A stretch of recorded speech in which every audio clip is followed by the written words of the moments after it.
জি, ফাহমিদা সুমি। ফাহমিদা সুমি, এটাই আপনার আসল নাম? জি। আর সবাই ডাকে সুমি নামে, নিকনেম। ওকে, এই মুহূর্তে বয়স কত আপনার? 35। ওকে, জন্ম হয়েছে কোথায় আপনার? জন্ম জেলা? আমার জন্ম হয়েছে ভারতে। ভারতের কোথায়? ভারতের পশ্চিমবঙ্গের মধ্যে মুর্শিদাবাদ জেলায় আমার জন্ম। মুর্শিদাবাদ জেলাতে? আচ্ছা, ঠিক আছে। আর এখন তো বর্তমানে ঢাকাতে আছেন নাকি? জি, এখন বর্তমান ঢাকাতে আছি, মিরপুরে। সুমি 35 বছর বয়স এবং তার বর্তমান আবাসস্থল হচ্ছে ঢাকার মিরপুর, কিন্তু তার মূলত জন্ম হয়েছে পশ্চিমবঙ্গের কোন এক জায়গায়। আমরা একটু শুরু করি। হ্যাঁ, আমরা একবারে ছোটবেলা যেখান থেকে আপনার মনে আছে, আপনার পুরো জীবনের গল্পটা একটু শুনতে চাই, বলুন। ওখানে আমার ওই যে মুর্শিদাবাদে আমার জন্ম, ইন্ডিয়াতেই বড় হয়েছি। স্কুল লাইফটা তো আমার ওখানেই কেটেছে, ক্লাস ইন্টার পর্যন্ত আমার ওখানেই পড়াশোনা। তো হিন্দুস্তান যেটা, সেখানে হিন্দুদের ইয়েটাই তো বেশি, সংখ্যাটা বেশি। তো সেই ক্ষেত্রে দেখা যায় হিন্দুদের সঙ্গে বেশি আমার ওঠা বসা, বা আমাদের ইয়েতে মুসলমান ভাগ খুব কমই। যাই হোক, তবু ভালোই সব মিলেমিশেই। আমরা 4 ভাই 1 বোন, তবে চাচা ফুপু সবাই মিলে আমরা হচ্ছে একটাই বোন। আমি মানে পুরো পরিবারের মধ্যে আপনি বংশে একটাই? তার মধ্যে হচ্ছে 15 জন ভাইয়ের মধ্যে আমি একটাই। 15 জন ভাইয়ের একটাই বোন। ওকে। তো অনেক আদরের, ভাইরা বড়, আমার ছোট একটাই ভাই আছে, 4 বছরের ছোট। আচ্ছা আচ্ছা। তো ভাইরা তারপরে ছোটবেলায় ওখানটাই তো ভাইদের আদরেই বড় হওয়া। তার ওখানে ইংলিশ মিডিয়ামে ছোটতে ভর্তি, তারপরে গেলাম ক্লাস 5-এ, তখন গার্লস স্কুলে ভর্তি হয়েছিল। ওকে। বাংলা মিডিয়ামেই তখন আবার পড়লাম। আর তারপরে তো ভাইদের সঙ্গেই আমার সবকিছু, বন্ধুত্ব বা যা কিছু হোক সবকিছু আমার ভাইদের সঙ্গে। ভাইরাই একটাই আদরের বোন, তো যার জন্য দেখা যায় তারা সবসময় যে যেখানেই যায় আমাকে সঙ্গে নিয়ে যায়। আমার কোনোখানে যাওয়ার প্রয়োজন হলে ভাইয়েরাই সঙ্গে করে নিয়ে যেতেন। আর ছোট ভাইটা হচ্ছে আমার 4 বছরের ছোট, ও তো ক্লোজ ফ্রেন্ড, ও সবসময় আমার বাড়িতে, তাহলে ওটাই আমার ফ্রেন্ড, ক্লোজ ফ্রেন্ড। আর যা স্কুলের বান্ধবী আছে এরাই। তারপরে স্কুল লাইফটা বেশ মজার কেটেছে। মানে এই ভাইদের বাইরে আর ছেলেদের সঙ্গে মেশার কোনো সুযোগ হয়নি? না, আমার প্রয়োজনও হয়নি। আর গার্লস স্কুলে যেটা আমার বান্ধবীরা ছিল, ওরা অনেক ভালো। তবে ছোটবেলা থেকে আমার একটু টান ছিল যে ছোটদের সঙ্গে, যেমন হচ্ছে যে আমার ক্লাস, যতক্ষণ আমি ক্লাসে থাকি আমার ক্লাসমেটদের সঙ্গে থাকি। তারপরে যখন বাড়ি আসি, রাস্তায় হয়তো একসঙ্গে 4-5 বান্ধবী যারা খুব ক্লোজ, তারা আমরা একসঙ্গে আসি। কিন্তু যখন টিফিন আওয়ার হয় বা কোনো খেলার কোনো অনুষ্ঠানের ব্যাপার হয়, সেই সময় দেখা যায় যে আমি ক্লাস 9-এ পড়ি, অথচ আমি একটা ক্লাস 3-র একটা মেয়ের সঙ্গে আমার বন্ধুত্ব। এটাই আমি খুব বেশি পছন্দ করি। তারাও, বাচ্চারাও আমাকে অনেক পছন্দ করতো, দিদি বলতো সবাই। তো তারপরে ম্যাট্রিক পাস করা হলো। ম্যাট্রিক পাশে পরে তো ওই স্কুলটাই শুধু বান্ধবীদের সঙ্গে একা যেতাম। আচ্ছা আচ্ছা। আর ফিরতাম বাড়ি। এছাড়া বাইরে যাওয়া বলতে ভাইদের সঙ্গে, এবং এটা আমার কাছে কোনো ছিল না। বাবা কি করতেন? আমার বাবা বিজনেসম্যান, ওনার ফার্টিলাইজার ডিলারশিপ ছিল। যখন ক্লাস 3-তে আমি পড়ি, সেই সময় আমার বাবাকে আমার ওই প্রপার্টি বা এসবের জন্য তার ক্লোজ ফ্রেন্ডরা ব্ল্যাক ম্যাজিকের মাধ্যমে ওনাকে মেরে ফেলতে চাই, কারণ সেই সময় আমরা অনেক ছোট ছিলাম সময়। তো তারপরেও দেখা যায় যে ডাক্তার এমন হয়ে গেল যে ডাক্তার ওনাকে 72 ঘন্টা টাইমও দিয়ে দিয়েছিলেন যে ওনার লিভারটা পুরো ড্যামেজ। এখন আমার আব্বা একদম মৃত্যু শয্যায়, সেই সময় দেখা যাচ্ছে আমার মারা সবাই কোরআন শরীফ পড়ছে, আশেপাশে বসে ক্ষমা টমা চাচ্ছে আব্বার কাছে। এই মতো অবস্থায় ওই একজন ড্রাইভারের মেয়ের জন্য আমার আব্বা এক সময় সাহায্য করেছিলেন যৌতুকে। তো উনি ওই ঋণটা জাস্ট করার জন্য এসে আমাদেরকে জানালেন যে ওনার একটা পরিচিত জায়গা আছে, যেখানটায় গেলে আমার আব্বাকে সুস্থ করা সম্ভব হবে উনি মনে করেন। তো আমার আব্বা বা আমাদের ফ্যামিলি কেউ ওই যে ওঝা কবিরাজ এগুলো বিশ্বাস করেন না। তো কি জানি লাক বাই চান্স সবাই রাজিও হয়ে গেল এবং একটা গ্রামে গেল, বেশ কয়েক কিলোমিটার দূরে একটা গ্রামে উনি নিয়ে গেল। আচ্ছা। এবং তিনি একজন মহিলা জি। কবিরাজ যারা বলেন, হ্যাঁ। তো উনি ওই দেশে উনি মুসলমানই ছিলেন। তো উনি আবার আল্লাহর কালাম দিয়ে অনেক কিছুই করলেন, পানি পড়ে দিলেন, তারপরে কিছু আল্লাহর কালাম জাফরান কালি দিয়ে লিখলেন, লিখে পানিতে ভিজিয়ে ওই রংটা দেখা যায় যে পানির মধ্যে মিক্সিং হয়ে গেলে আব্বাকে খাওয়ানো হলো, আমার মাকে দিয়ে এগুলো করানো হয়েছিল এবং ইনশাল্লাহ আব্বা সুস্থ হয়ে গেলেন। আমার আব্বার যখন এই অবস্থাটা ছিল তখন আমি ক্লাস 3-তে পড়ি, কিন্তু আজ অব্দি আমার আব্বা জীবিত আছেন এবং আপনি নিজের চোখে দেখেছেন? হ্যাঁ, আমরা নিজের চোখের সামনেই দেখেছি, আমাদের চোখের সামনেই সবকিছু হচ্ছিল, শুধু প্রপার্টির জন্য। ব্ল্যাক ম্যাজিকটা করা হয়েছিল, এটা বুঝলেন কিভাবে? মানে কে বললো আপনাকে? ব্ল্যাক ম্যাজিকটা আসলে ওই যে ডাক্তার যখন ছেড়ে দিলেন, অনেক ট্রিটমেন্ট তো করাই হলো ওখানে, তারপরে ওতে কোনো কাজ হলো না, তারপরে এইদিকে আবার এটা দিয়ে কাজ হলো। তো যে মহিলা ট্রিটমেন্ট করলেন ওনার শরীরে আবার ওই যে জিন। আচ্ছা আচ্ছা, উনি বলেছিলেন যে ব্ল্যাক ম্যাজিক করা হয়েছে। Black magic. এবং প্রায় আমি যখন ক্লাস 9 অথবা 10-এ পড়ি, ঠিক এই মাঝখানে ওই একজন সাধু বাবা এসেছিলেন, ওনাকে আমার আব্বা ভালোভাবেই চিনতেন। আচ্ছা। তো উনি আমাদের বাড়িতে আসেন, তো উনি যে সময় আসেন সেই সময় উনার হাত দুটো, যেমন হাতের আঙুলগুলো কেমন যেন একদম মানে কুকড়ে যায়, মানে সোজা করতে পারে না। তো উনি এসে আমার আব্বার কাছে, আমার সামনে, তো উনি একজন সাধু ছিলেন, তো উনি আমার আব্বাকে সেই সময় ক্ষমা চাচ্ছিলেন যে উনি সাধনা করে আব্বাকে ব্ল্যাক ম্যাজিক করেছিলেন। আচ্ছা আচ্ছা, ও এই লোকটাই করেছিল ব্ল্যাক ম্যাজিক। আচ্ছা, ওনার কাছে টাকা পয়সা নিয়ে গিয়ে উনি টাকা পয়সা নিয়ে করেছেন যারা গিয়েছিলেন। তো তারপরে আব্বা তো ওই অবস্থায় সুস্থ হয়ে গেলেন এবং আমরা যথাযথ স্বাভাবিক হলাম। হওয়ার পরে তারপরে এই যে এর মধ্যে তো আমি ইন্টারে পরীক্ষার আগ মুহূর্তে, সেই সময় আমার এদেশে বাংলাদেশে আমার বড় খালার বাড়ি থাকেন, মানে যুদ্ধের সময় বড় খালু এই দেশে মানে চাকরি সূত্রে উনি এই দেশে চলে আসেন রাজশাহীতে। তো ওই খালার পুরো ফ্যামিলিটাই বাংলাদেশে এখনো। হ্যাঁ, ওনারা তো অনেক বড় বড়। আমার খালার যে বড় মেয়ে, উনি আমার মায়ের মানে একদম সমবয়সী। ওনাদের তো যাওয়া আসা আছে ইন্ডিয়াতে। তো আমি আমার জন্য, সবাই তো টুকটাক মেয়ে থাকলে কথা বলে বিয়ের জন্য, যে বিয়ে দাও, এখানে দাও, এই ছেলে আছে, এই ছেলে। তো আমার ওই খালাতো বোনরা গিয়ে আমার আব্বা মার সঙ্গে এমনি জাস্ট ফান যে আমরা নিয়ে যাই সুমিকে বাংলাদেশে। হ্যাঁ, বাংলাদেশে নিয়ে যাই, খালু আপনি কি বিয়ে দেবেন কিনা বাংলাদেশে, ওকে আমরা আমাদের ছোট বোনকে নিয়ে যাই।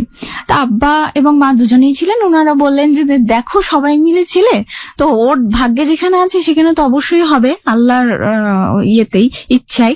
তবে যেখানে আমরা ছেলে সবাই দেখতে থাকুক, যেটা ভালো মতো পাবো আমরা সেখানেই দেব। তো এইটা আমার বোনটা সিরিয়াসলি নিয়েছিলেন। নেওয়ার পরে এসে উনি তখনই, এটা 99 সালের ঠিক ওই সেপ্টেম্বরের দিকের কথা আমি বলছি। তো এরপরে উনি এই দেশে বাংলাদেশের নাটোরে আমাদের রিলেটিভের মধ্যে একজন ছেলের সঙ্গে আমার বিয়ে ঠিক করেন। আচ্ছা আচ্ছা, রিলেটিভ, হয় দূর সম্পর্কের রিলেটিভ। একদম কথা ফাইনাল হয়ে যায় যে বিয়ে, আমাদের ওখানে বিয়ে হবে। তারপরে আমার আব্বা 2000 সালের ওই 2000 সালের জানুয়ারিতে আমার আব্বা বাংলাদেশে আসেন কিছুদিনের জন্য বেড়াতে, একাই। ওই সময় তখন আমার ওই বোনটা, খালাতো বোন, বলেন যে সুমির জন্য একটা বিয়ে ঠিক করেছি, তো এই ছেলে। আমার আব্বা বললেন যে ওকে ওখানটায় বিয়ে দেওয়া মানে ওকে হাতে ধরে মেরে ফেলা হবে, কারণ ওইটা একটা গৃহস্থ ফ্যামিলি।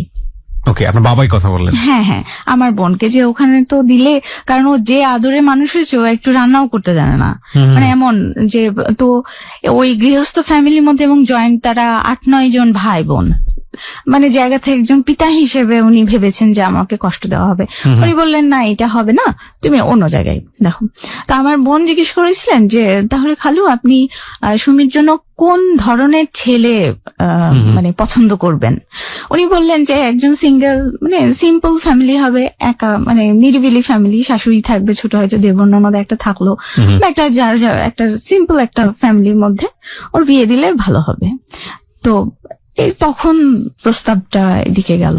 কিসের প্রস্তাব দেয়? আমার সঙ্গে বিয়ের প্রস্তাব দেন। আচ্ছা, এই প্রস্তাবটা কে দিলেন? আমার খালাতো বোন। খালাতো বোন, আচ্ছা, মানে বড় খালার বাবা বড় যেরকম মেয়ে। চাইতো যে ওই ভদ্রলোক সেটা ম্যাচ করে। জি জি, ওনার সঙ্গে ম্যাচ করে। কিন্তু আমার বাবা কিন্তু এই ছেলের সম্বন্ধেই বলেননি সরাসরি, একটা ইঞ্জিনিয়ারিং বলেছিল যে হ্যাঁ এরকম একটা এক্সাম্পল দিয়েছিলেন যে এই ধরনের ছেলে আমি সুমির জন্য পছন্দ করব। আমার বোনটা মানে এক্সাইটেড হয়ে সরাসরি মানে এই ছেলের কাছে এই প্রস্তাব দিয়ে দেয়, ডেকে নিয়ে। তারপরে উনি একটু অবাক হন যে আমাদের বয়সের ডিস্টেন্স তো অনেক বেশি, আমাদের প্রায় 8-9 বছরের ছোট বড়। তো সেই জন্য সেই ক্ষেত্রে ছেলেটা তখন বলল যে মানে জোরপূর্বক বিয়ে দেওয়া হচ্ছে নাকি আসলে এটা কি সত্যি কিনা। তো আমার বোন, এটা কিভাবে সম্ভব, আমার মানে উনি বলেন, ছেলেটা বলেন যে এটা কিভাবে সম্ভব। হ্যাঁ, তো আমার বোন বললেন যে আমরা যদি রাজি থাকি, মেয়ে মা বাবা বা আমরা যদি রাজি থাকি, তাহলে তোমার কি সমস্যা বিয়ে করতে। তবুও উনি রাজি হননি। উনি ছেলেটা রাজি হননি। ছেলেটা কে কে ছিল ফ্যামিলিতে? ছেলেটার হচ্ছে ওরা 7 ভাই বোন। 7 ভাই বোন। বাবা ছিলেন না? না, বাবা অনেক ছোটবেলায় মারা গেছেন, 2-3 বছর যখন তার বয়স ছিল সেই সময় মারা গেছেন। আর ছেলের মা মারা গেছেন 91 সালে। ছেলের মাও নেই, বাবাও নেই, ছেলে একা একাই। কি করেন ছেলে? ছেলে ওই সময় বিজনেস করেন। আচ্ছা, ওকে। ওনার কাপড়ের ব্যবসা ছিল, সে কারণেই উনি আসলে এই বিষয়গুলো উনি নিজে থেকেই জানতে চাইছেন। ওকে। এখন তারপরে উনি বলেন যে না, আমি এইভাবে এখনই ফাইনাল ডিসিশন নেব না, আমি তাহলে আগে মেয়ের সঙ্গে কথা বলতে যাব ইন্ডিয়াতে। আচ্ছা। আমরা তো তখন ইন্ডিয়াতে ছিলাম। তারপরে উনি যান কথা বলার জন্য আমাদের বাড়িতে। কথা বলতে গেলে তখন আমাদের প্রথমেই তো বাবা মায়ের সঙ্গে কথা বলে। ছেলের নাম কি ছিল? ছেলের নাম মোহাম্মদ রবিউল ইসলাম। মোহাম্মদ রবিউল ইসলাম। রবিউল ইসলাম গেল আপনাদের ওখানে কথা বলার জন্য? কথা বলার জন্য গেল, এবং সে আমার খালার ছোট ভাইয়ের ফ্রেন্ড, ক্লোজ ফ্রেন্ড। তো এখন উনি গেল, কিন্তু উনি ছোটবেলায় আমি তাকে চিনতাম, যেহেতু 1-2 বার দেখা হয়েছিল এবং সেটা ভাই হিসেবে দেখা হয়েছিল। আমাদের বয়স অনেক ডিস্টেন্স, কিন্তু কেউ কাউকে ওই রকম সেন্সে আমাদের ছিল না, যে মানে লাভ সেন্স না, ভাই বোনের সেন্স। উনি আমাকে আপু বলেই সম্বোধন করেছিল আগে ছোটবেলায়। তারপরে তার দেখা হয়নি, কিন্তু তারপরে এখন উনি যাওয়ার পরে আমার বাবা মায়ের সঙ্গে কথা বলে। কথা বলার পরে আমার বাবা মায়ের সঙ্গে পারমিশন নিয়ে আমার সঙ্গে কথা বলে একা।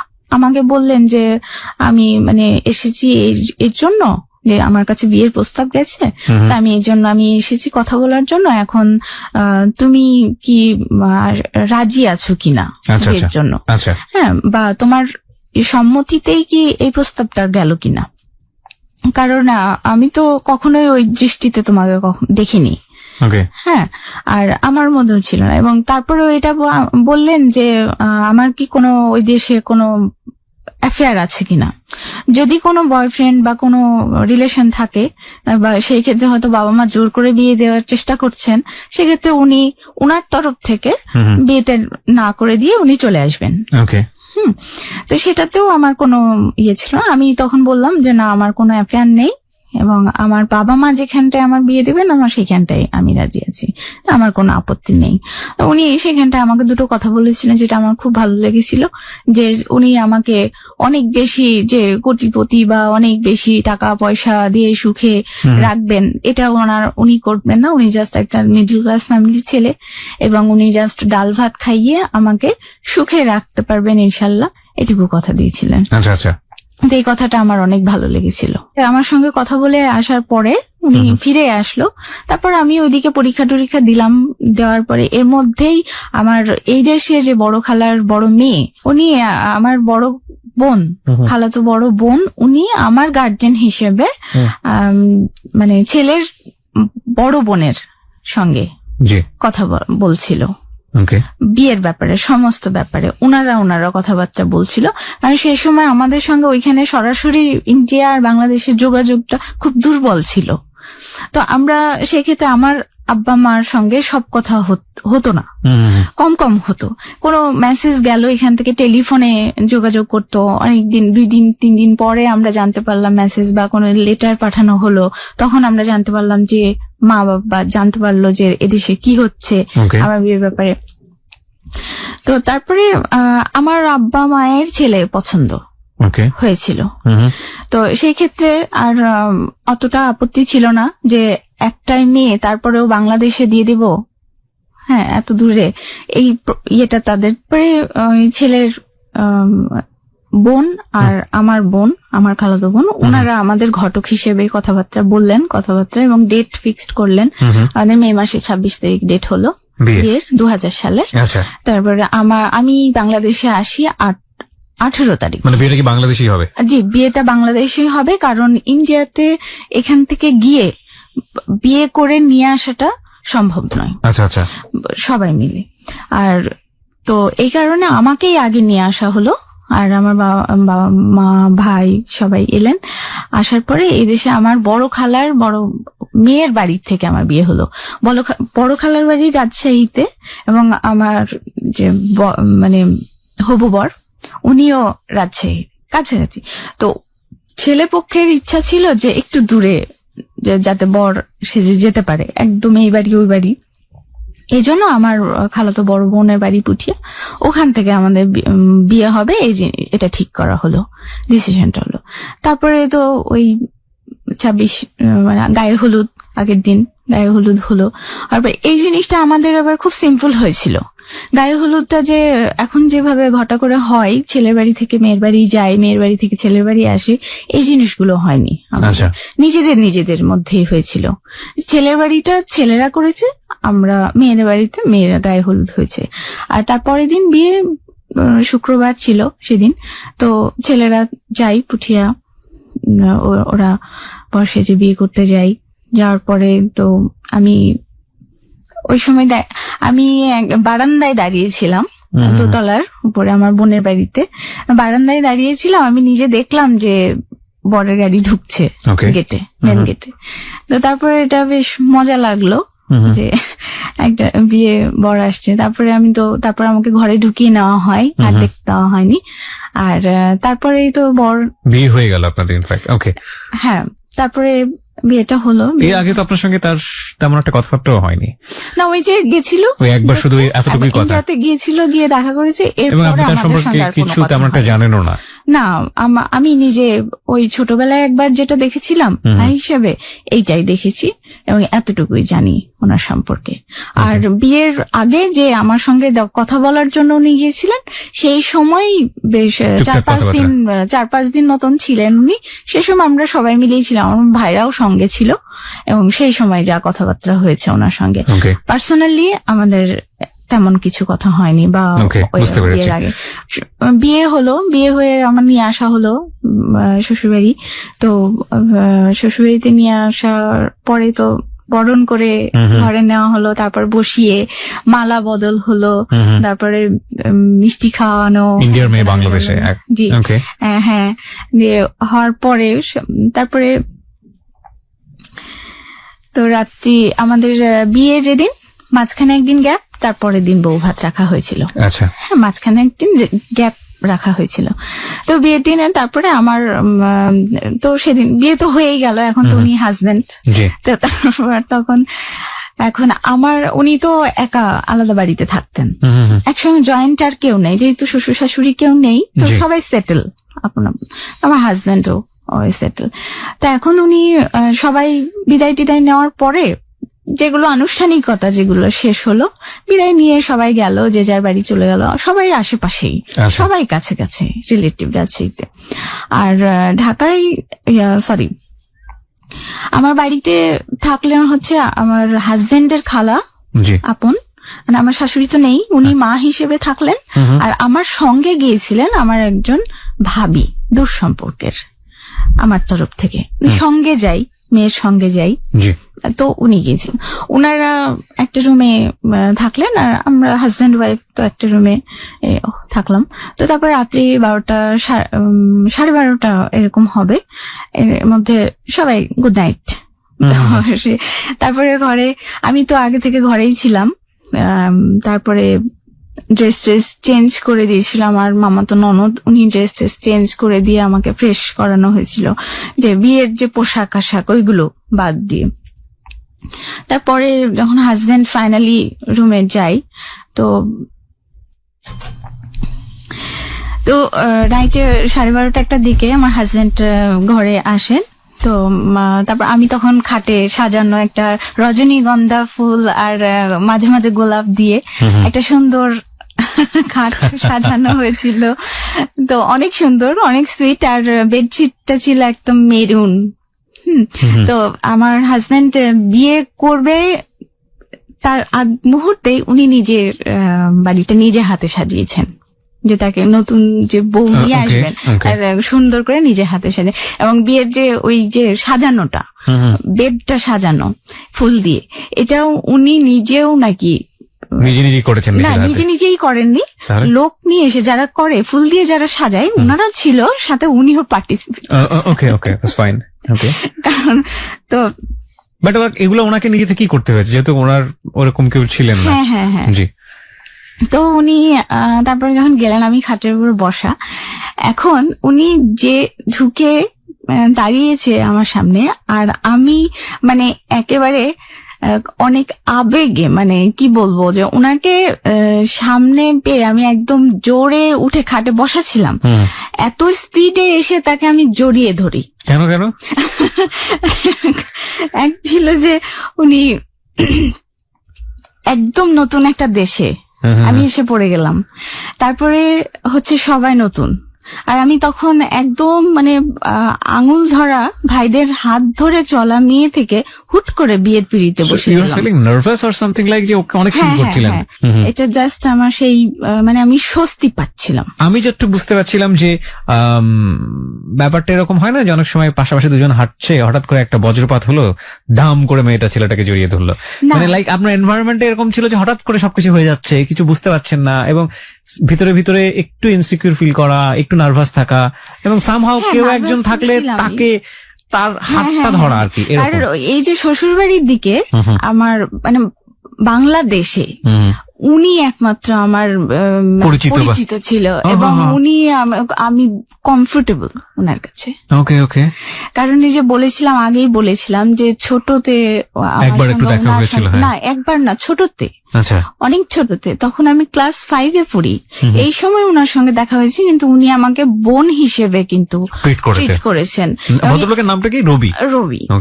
ইভেন উনি আমাকে ওনার যে পায়ের উপরে, এক পায়ের উপরে দেখা যাচ্ছে বসিয়ে আদর করেছে, মুখে আপু আপু সম্বোধন করে। হ্যাঁ, আপু কেমন আছো, আপু এসো, এটাই। হ্যাঁ, তো সেই যে একটা বড় ভাই, আর আমাদের তো বয়সের বেশ একটা গ্যাপ আছে, 8-10 বছরের, সেক্ষেত্রে একটা ইয়ে। তো ওই একবার দেখেছিলাম, পরে আবার বিয়ের সময়, মানে বিয়ের কথা বলার সময় যখন উনি গেল ইন্ডিয়াতে, সেই সময় তো আরেকটু আবারও আর অনেক বেশি ইয়ে হয়ে গেলাম, যখন আমরা জেনে নিশ্চিত হয়ে গেলাম যে না, আমাদের বিয়ে হচ্ছে, তখন তো তার সঙ্গে আপনি কি একেবারে মানে জড়িয়ে ধরলেন? হ্যাঁ, একেবারে মানে এমন একদম জড়িয়ে, উনি মানে অবাক হয়ে গেছে, মানে অবাক হয়েছেন বলতে কি, যে কি হচ্ছে ঠিক বুঝতে পারছেন, বাসর রাত, হ্যাঁ, যে হাজবেন্ড ওয়াইফ হলাম, অথচ আমি জড়িয়ে ধরলাম, উনি বুঝে উঠতে পারছিল না যে আমি কি ভয় পাচ্ছি, মানে কান্না করবো নাকি অনেক বেশি হ্যাপি। হ্যাঁ, অনেক বেশি হ্যাপি, উনি সেটা বুঝে উঠছে। এখন আমি আমার মন থেকে, মানে বাংলাদেশে তো একটা এত দূরে আমি চলে এলাম, সবকে ছেড়ে, আমার মা বাবা ভাই সবাই চলে যাবে 7 দিন পরে, আবার ব্যাক করবে ইন্ডিয়াতে, বাংলাদেশে। তারপরে জড়িয়ে ধরলাম সামনে থেকেই, একদম সামনে থেকে ওনাকে জড়িয়ে ধরলাম। উনিও দেখলাম যে না, আমাকে উনি বেশ সাপোর্ট করলো, প্লাস মাথায় হাত বোলাচ্ছিল। Very sweet move. হ্যাঁ, এবং এখানে যাওয়ার পরে প্লিজ লাইক দিতে ভুল করবেন না, লাইক দেওয়ার সঙ্গে সঙ্গে আপনি আমার পেজের মেম্বার হয়ে যাবেন। সুমি, আমরা যেখানটায় ছিলাম, যে সাধারণত এটা হয় না বাসর ঘরে, আমরা জানি যে ওয়াইফ খুব একটু কনজারভেটিভ থাকে এবং হাজবেন্ড এই ব্যাপারগুলো একটু অন্যরকম থাকে। হ্যাঁ, তো বলুন তারপর কি হলো? তারপরে তো আমার হাজবেন্ড রবি, ও আমাকে দেখলাম যে বেশ সাপোর্ট করলো, সে হয়তো বা বুঝতে পারলো যে না, আমি নার্ভাস। আচ্ছা আচ্ছা। হ্যাঁ, আর সে আমার শ্বশুরবাড়ির দিকের আত্মীয় স্বজন এবং বাংলাদেশেরও ম্যাক্সিমাম আত্মীয় স্বজনের চাইতে উনি আমার সবচেয়ে কাছের ছিল সেই সময়, পরিচিত। আচ্ছা। আর উনি, তারপরে আমরা নামাজ পড়লাম দুজন 2 রাকাত করে নামাজ পড়লাম, পড়ার পরে তো তারপরে উনি বললো যে আমি কিছু কথা বলবো আজকে তোমার সঙ্গে।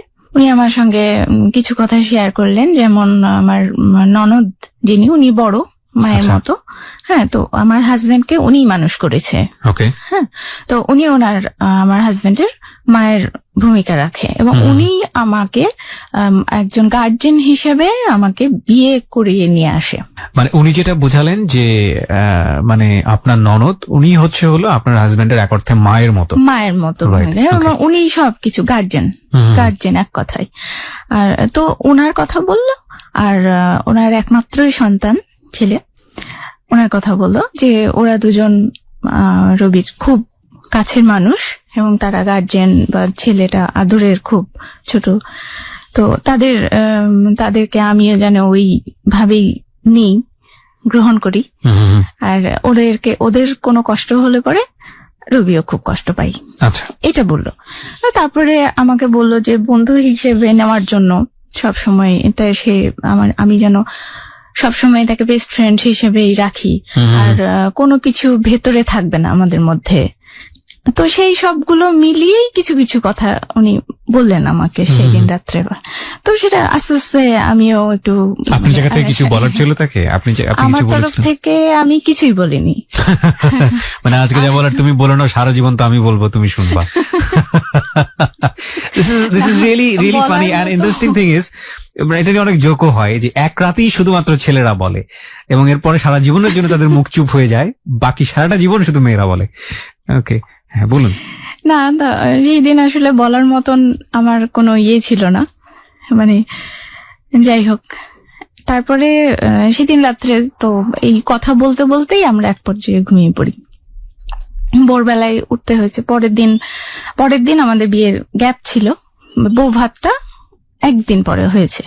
তো সেই গ্যাপের দিনে আমাকে আমার ননদের বাড়িতে নিয়ে যাওয়া হয়। সকালবেলা উঠে ফ্রেশ ট্রেশ হয়ে আমার ননদের বাড়িতে নিয়ে যাওয়া হয় পরিচিত করার জন্য সবার সঙ্গে, কারণ ওইটাই আমাদের গার্জেন, আমার ননদই এই মুহূর্তে।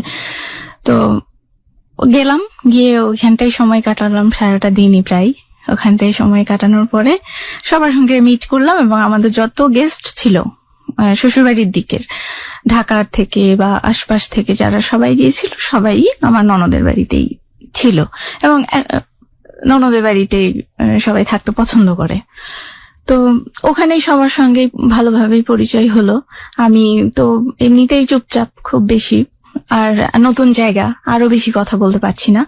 তো ওদের তরফ থেকে যে নিজেদের মধ্যে যে কথোপকথন তাদের মধ্যে বা তাদের চলাফেরা, তাদের সবকিছু মিলে মোটামুটি আমি আস্তে আস্তে যেন হ্যাঁ, আমি আস্তে আস্তে যেটা আমার আগে নার্ভাস হচ্ছিল সেই জিনিসটা আস্তে আস্তে কমতে শুরু করলো।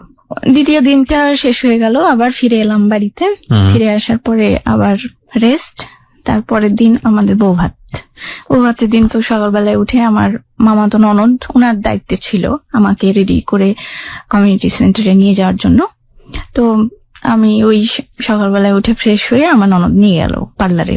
আর আমার হাজবেন্ড, উনি তো নিজের যেহেতু একা, সেজন্য ওনার সমস্ত কিছু অ্যারেঞ্জমেন্ট ওনাকেই দেখতে হচ্ছিল, তো অনেক ব্যস্ত ছিল।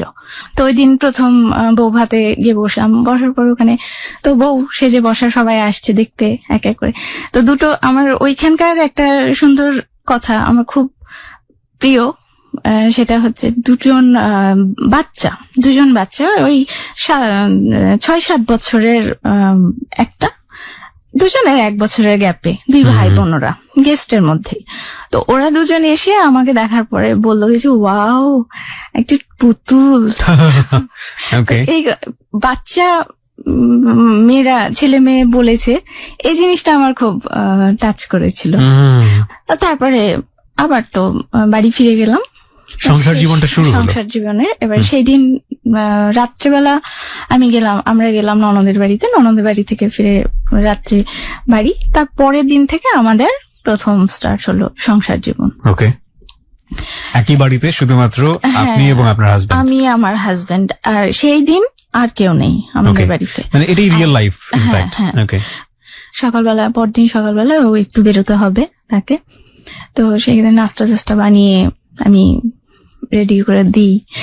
খেতে বসে সবার আগে প্রথম যে খাবারটা ওটা আমাকে খাইয়ে দেয়। আচ্ছা আচ্ছা, সুইট মোমেন্ট। নিজে খায় না আগে, সে নিজে আগে আমাকে খাইয়ে দেয়, তারপর সে নিজে। কত বছর হলো বিয়ে হয়েছে আপনাদের? 15 বছর। 15 বছর। ওই দিনের কথা সব মনে আছে? 2000 প্রথম খাবারটা আপনাকে খাইয়ে দিয়েছিল সেটা মনে আছে? আমাকেই খাইয়ে দিয়েছিল। এবং আসলে মেয়েরা কোন জিনিসগুলো লক্ষ্য করে, ভেরি ইন্টারেস্টিং। ওকে, আমাকে মুগ্ধ করছিল এটাতে যে সে নিজের প্রথম যে দানাটা সেটা নিজে না খেয়ে আমাকে খাইয়ে তারপর সে নিজে খাবে। এই জিনিসটা আমার কাছে অনেক মুগ্ধ করেছিল। তো বিজনেস করতো, রাইট? হ্যাঁ, বিজনেস করতেন। ওকে। তো এভাবে নিত্যদিনের যে জীবনটা শুরু হলো আমাদের, এর মধ্যে ছোটখাটো এই ঘরের মধ্যে থাকলে সে আমাকে ফিল করছে, এটা বোঝা যায়। সে রোমান্টিক গান শুনতে অনেক পছন্দ করতো। ওর যেটা পছন্দ আমারও সেটা পছন্দ। হ্যাঁ, একটা গান সে শুনছে সেটা আমারও অনেক প্রিয়। সে ইন্ডিয়ান হিন্দি, বাংলা, হ্যাঁ, ইংলিশ মাঝে মাঝে শোনে, কিন্তু এই গানগুলো সে শোনে রোমান্টিক সবই। আর একটা গান মাঝে মধ্যে আস্তে আস্তে সেও ফ্রি হচ্ছিল, আস্তে আস্তে একটা গান গুনগুন করে আমার আশেপাশে, যে ওই যে আছে না একটা গান, কি যেন কথাটা, মিষ্টি একটা গন্ধ রয়েছে ঘরটা জুড়ে। ওকে ওকে, হ্যাঁ, এই গানটা সে আমার আশপাশে গুনগুন করে। হ্যাঁ, এইভাবে একটু চলতে ফিরতে হয়তো একটু গালটা টিপে দেয় একটু। তো আর বাড়িতে ফিরে এলে, বাইরে থেকে যখন ফিরে আসে সে তখন এসে প্রথমে তো আগেই খোঁজ নেয় যে কি খবর, কেমন আছো, বেশ আদরের স্বরে। আর তারপরে ঘরে বসে আমি একটু দূরে থাকি, কিন্তু সে দেখা যায় আমাকে ডাকে, কাছে এসে বসো। হ্যাঁ, আর শুলে সবসময় আমাকে সে তার বাহুতেই মাথাটা রেখে নেয়। একটা জিনিস বুঝতে পারছিলাম, যেটা যে আপনাদের মধ্যে একটা চমৎকার রকমের আন্ডারস্ট্যান্ডিং তৈরি হচ্ছে, একটা ভালো সম্পর্ক তৈরি হচ্ছে, যেটা আমরা সাধারণত দেখি যে বিয়ের আগে একটা প্রেম থাকে, কিন্তু সেটা বিয়ের পরবর্তীতে আপনাদের মধ্যে গ্রো করছে, which is really good. জিনিসটা সব ক্ষেত্রেই কিন্তু একটা আদর ভাবটা কিন্তু এখনো বেশি। That's good. হ্যাঁ, আদর ভাবটা তার তরফ থেকে। আর আমিও সবকিছু ব্যাপারে তার ছোট ছোট মোমেন্টস গুলোতেই আমি মুগ্ধ হয়ে যাচ্ছি। বাহ। এই করতে করতে প্রায় আমাদের 2 মাস মতো গেল। তারপর হঠাৎ করেই আমার মেজো ভাই মারা যায়। তো আমি মেজো ভাই মারা যাওয়ার 4-5 দিন পরে নিউজটা পাই। টেলিফোনে যোগাযোগ হতো, তো টেলিফোনে যোগাযোগের জন্য সময় মতো নিউজটা পাইনি। বলা হচ্ছিল যে তোমার ভাই খুব অসুস্থ, মেজো ভাই হসপিটালে ভর্তি। আমার ভাইটার অ্যাজমা ছিল ছোটবেলা থেকে, অনেক শিশুকাল থেকে, এবং এটা প্রকোপ আকারে হতো। আচ্ছা আচ্ছা। ওই টপিকটা নিয়েই আমাকে কথাটা বলা হয়েছিল যে তোমার ভাইয়ের এরকম অ্যাজমা হয়েছে, ও এত সিরিয়াস যে তাকে হসপিটালে ভর্তি করা হয়েছে, তুমি দোয়া করো, হয়তোবা সে ফিরবে কি ফিরবে না। এইভাবে আমাকে টাচ দেওয়া হয়েছে ধীরে ধীরে। তারপরে আমি এক সময় কেন জানি না, কিন্তু মন থেকে আমি ফিল করছিলাম যে আমার ভাইটা হয়তো মারা গেছে, আর বলছে না। কিন্তু কেন আমার অনুভূতিটা হয়েছিল আমি নিজেও জানি না।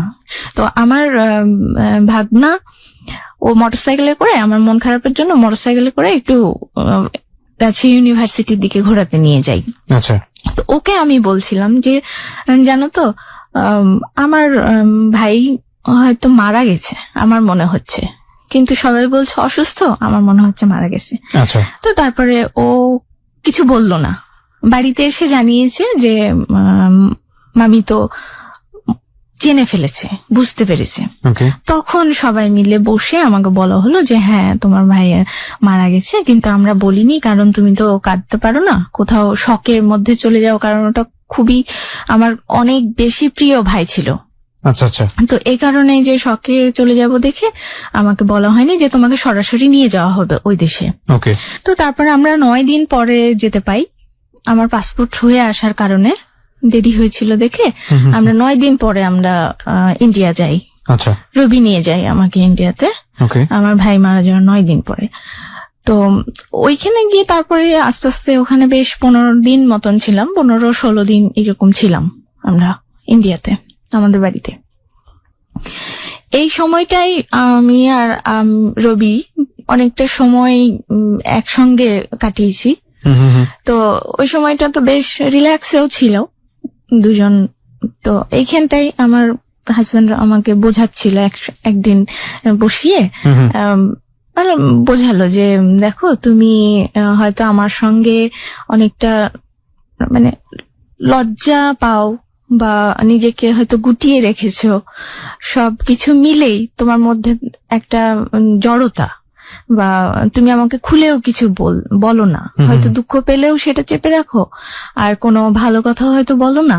কিন্তু এরকম হলে পরে তো আর জীবন চলবে না। এখন আমরা তো বিয়ের বন্ধনে আবদ্ধ, তা এখন আমাদেরকে দুজনকেই খোলামেলা হতে হবে, দুজনকে শেয়ার করতে হবে কথাবার্তা।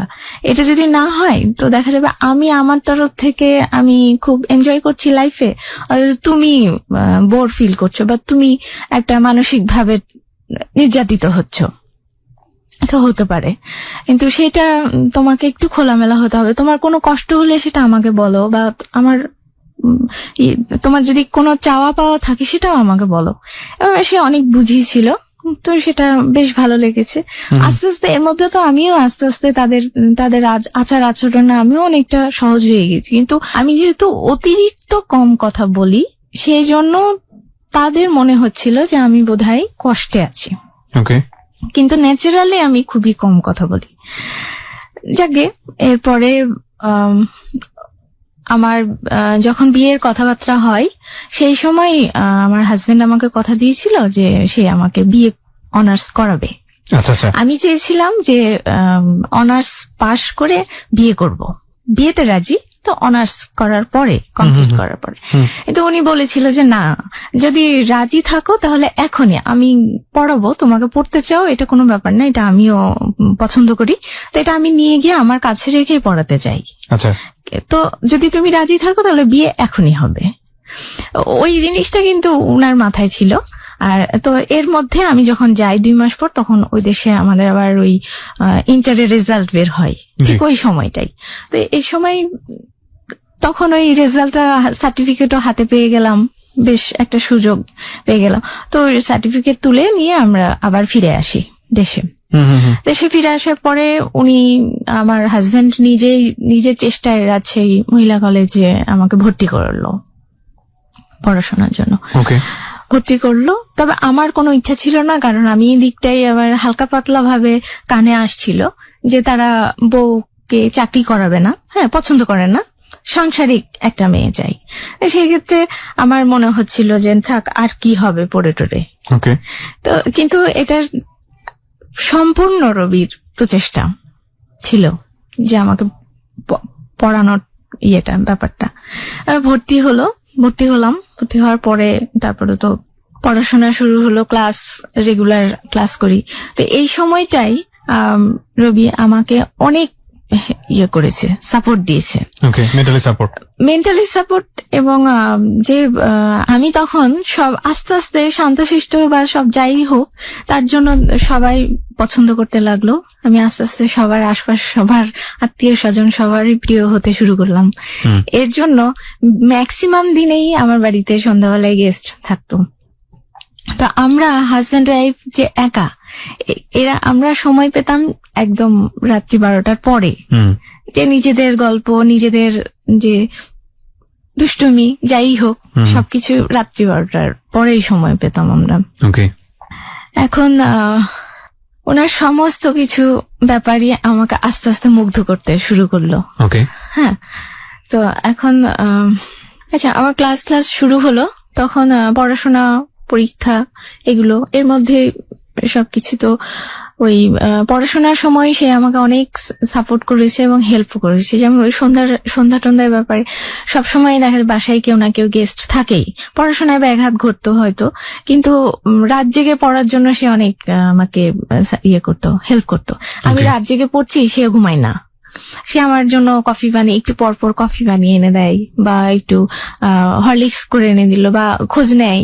কিন্তু সে কিন্তু ঘুমায় না, আমাকে পড়তে দিয়ে সে পাশের রুমে টিভি দেখে, কিন্তু তবুও জেগে থাকবে আমি যতক্ষণ পড়ছি। তুমি পড়ো, আরো পড়ো, যদি আমি পড়তে চাই।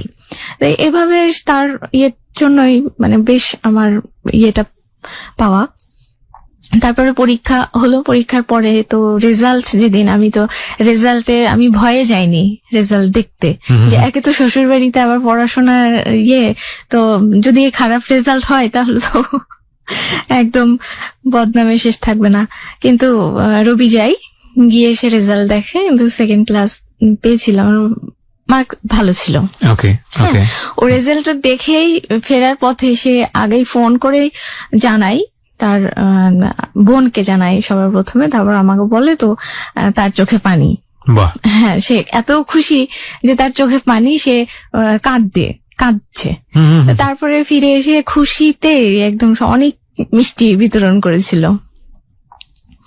তো তার এর মধ্যে 2 মাস যাওয়ার পরের মধ্যে আমার সম্পর্কে 2 মাস, হ্যাঁ, তারপর এর মধ্যে আমি একদিন মুখে বলতে পারি না তাকে ভালোবাসার কথা বা এটা সেটা, মুখে অতটা বলতে পারি না দেখে একদিন করলাম, তার জন্মদিনের সারপ্রাইজ দেওয়ার জন্য আমি কম্পিউটারে রেকর্ড করলাম আমার নিজের তার প্রতি যে ফিলিংস, এটা কম্পিউটারে রেকর্ড করলাম যে সে আমার জন্য কি, হ্যাঁ, কতখানি সে মূল্যবান, এইগুলো।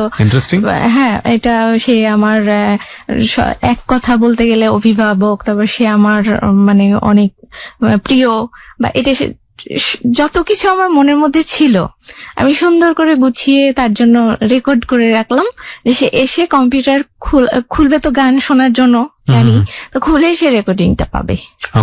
সে সেটাই পেয়েছিল, এবং সেটা শুনে এত মুগ্ধ হয়েছিল যে মানে আমি যে স্বাভাবিকভাবে কথাই বলতে পারি না, সে এত রোমান্টিক ভাষায় তার জন্য কমেন্টস করেছি। এটা শুনে সেও আবারও চোখে পানি। আমরা সাধারণত যেটা দেখি যে বিয়ের পরে নাকি অ্যারেঞ্জ ম্যারেজ হলে নাকি অনেক সময় লাভ নাকি সেখানে থাকে না, আন্ডারস্ট্যান্ডিং একটু সমস্যা হয়, but this couple is truly different from the other one.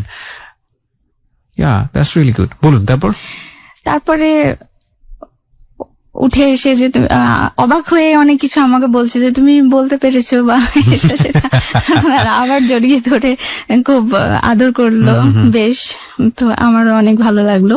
আরো গিফট ছিল, এবং জন্মদিনে তার জন্য আমি নিজের থেকেই তার মন পছন্দের খাবারটা রান্না করে রেখেছি, সেগুলো দেখেও অনেক সারপ্রাইজ, যে তুমি কি করে বুঝলে যে আমার এগুলো পছন্দ। এটা আমি এগুলো যে ভেতর অ্যারেঞ্জ করব, এটাও সে হয়তো আশা করতে পারেনি। তবে একটা জিনিস আছে কি, সে আজ অব্দি আমার বার্থডে সবসময় ভুলে যায়। কিন্তু পরবর্তীতে খুব সরি বলে, এবং পরবর্তীতে সে আমাকে যেটা তার গিফট দেওয়ার কিছু, সেগুলো সে এইটাই। তো এর মধ্যে আমার বিয়ের 2 মাস কি 2.5 মাসের মাথায় আমার একটা শারীরিক সমস্যা হয়। হঠাৎ করেই হয়। আমি ভালোই ছিলাম, 2-2.5 মাস পর্যন্ত বেশ ভালোই জীবনযাপন চলছিল। আমরা দুজন খুব সুখী, দুজনকে নিয়ে অনেক সন্তুষ্ট, অনেক সুখী। তো এর মধ্যেই আমার শারীরিক একটা সমস্যা হয়। তো সেটা হচ্ছে ব্লিডিং হতে লাগলো। পিরিয়ড যেভাবে হয়, পিরিয়ড হলো, কিন্তু ওইটা আর বন্ধ হচ্ছিল না, কন্টিনিউ হলো প্রায় বিয়ের 2 থেকে 2.5 মাস পরে হঠাৎ করে এরকম। হ্যাঁ, হঠাৎ করে এরকম হয়েছে। তো পিরিয়ড শুরু হওয়ার পরে এটা আর বন্ধ হচ্ছিল না, কন্টিনিউ হচ্ছিল প্রায় 25 থেকে 30 দিন মতন হয়ে গেল। তো এটা আমি আবার আমার যেটা জানাতে হবে এই জিনিসটাও আমি বুঝে উঠতে পারছিলাম না, হচ্ছে কেন নিজের মনে মনে ইয়ে করছি। কিন্তু রবিও ভাবছে যে এটা বোধহয় হয় বিয়ের পর, হয়তো বা কোনো হরমোন চেঞ্জের জন্য হতেও পারে এইরকম। তারপরে এক সময় আমার ননদ আসে আমাদের বাড়িতে। তো ননদ এসে তখন দেখে মুখ চোখ একটা শুকনো ভাব বা এটা সেটা, তো উনি কোনোভাবে ফিল করতে পারে। তারপর উনি সমস্যা জিজ্ঞেস করলে আমি বললাম যে এরকম প্রায় 1 মাস যাবত এরকম হচ্ছে ব্লিডিং। তো এটা উনি বললো যে না, এটা কোনো সমস্যা নেই, তুমি এটা নিয়ে চিন্তা করো না, আমি রবিকে বলে দেবো, ও ডাক্তারের কাছে নিয়ে যাবে, তুমি বলতে যদি না পারো। উনি যখন আমাদের বাড়ি থেকে বিদায় নেওয়ার সময় আমার সামনে না, উনি রাস্তায় গিয়ে বলেছে যে সুমি একটু সমস্যার মধ্যে আছে, ওর একটু প্রবলেম হয়েছে, তো তুই একটু ডাক্তারের কাছে নিয়ে যাস। উনি এটা জাস্ট টাচ দিয়ে গেল। তখন রবি এসে বললো যে এটা সমস্যা হয়েছে, তুমি আমাকে বলনি, তুমি কি বুঝতে পারছিলে যে তোমার এটা সমস্যা হচ্ছে? তা আমি বললাম যে না, আমিও ঠিক বুঝতে পারছিলাম না, কিন্তু সন্দেহ হচ্ছিল যে কেন হচ্ছে এতদিন যাবত। ওকে। তারপরে আস্তে আস্তে উনি আমাকে সঙ্গে করে নিয়ে যাই ডাক্তারের কাছে। তখন আমরা রাজশাহীতে ছিলাম। ওখানে ডাক্তারের কাছে নিয়ে গেলে ওখানে টেস্ট হয়, আল্ট্রাসাউন্ড করা হয়, ব্লাড টেস্ট করা হয়, সবকিছু করার পরে তখন ডাক্তার বললো যে এটা কোনো ব্যাপার না, এটা পলিসিস্টিক চেঞ্জ বললো ডাক্তার। তো এটা ওর বললো ম্যাচুরিটি একটু সময় লাগছে, কিন্তু এটা ঠিক হয়ে যাবে, ওষুধ খেলেই ঠিক হয়ে যাবে। আর ওর তারপর আমাকে ওষুধ দেওয়া হয় একটা, আর কোনো কিছু না, জাস্ট একটা ওষুধ, নরম্যান্স একটা নাম ওষুধ একটা দেওয়া হয়, বলে এইটাও কন্টিনিউ করুক। এটা কন্টিনিউ করার পরে আমরা চলে এলাম এবং এটা কন্টিনিউ করলাম বলতে ওই 21 দিন মতো দেয়, ওষুধটা দিয়েছিল। প্রথম 21 দিন খেতে হবে, মাঝখানে গ্যাপ দিয়ে 7 দিন গ্যাপ দিয়ে আবার 21 দিন খেতে হবে, এভাবে 3 মাসের জন্য ওষুধটা দিয়েছিল। তো এটা ওষুধটা কন্টিনিউ করতে আমি সেই সময় আবার ভালো থাকছিলাম। ওকে। কিন্তু ওষুধ ছেড়ে দিলেই আমি সমস্যায় ভুগতে থাকি, ওষুধ ছেড়ে দিলেই। ডাক্তার চেঞ্জ করছি, এই ডাক্তার না তো ওই ডাক্তার, আরেক ডাক্তারের কাছে গেলাম, উনি আবার আমাকে ওই বার্থ কন্ট্রোল পিল দিল 3 মাসের জন্য। তো ওইখানটাই তখন আমাদের সন্দেহ হলো যে আমরা বললাম ডাক্তারকে, ওইটা প্রশ্ন করেছিলাম যে এটা কেন, মানে আমরা তো বেবি বন্ধ রাখতে চাচ্ছি না।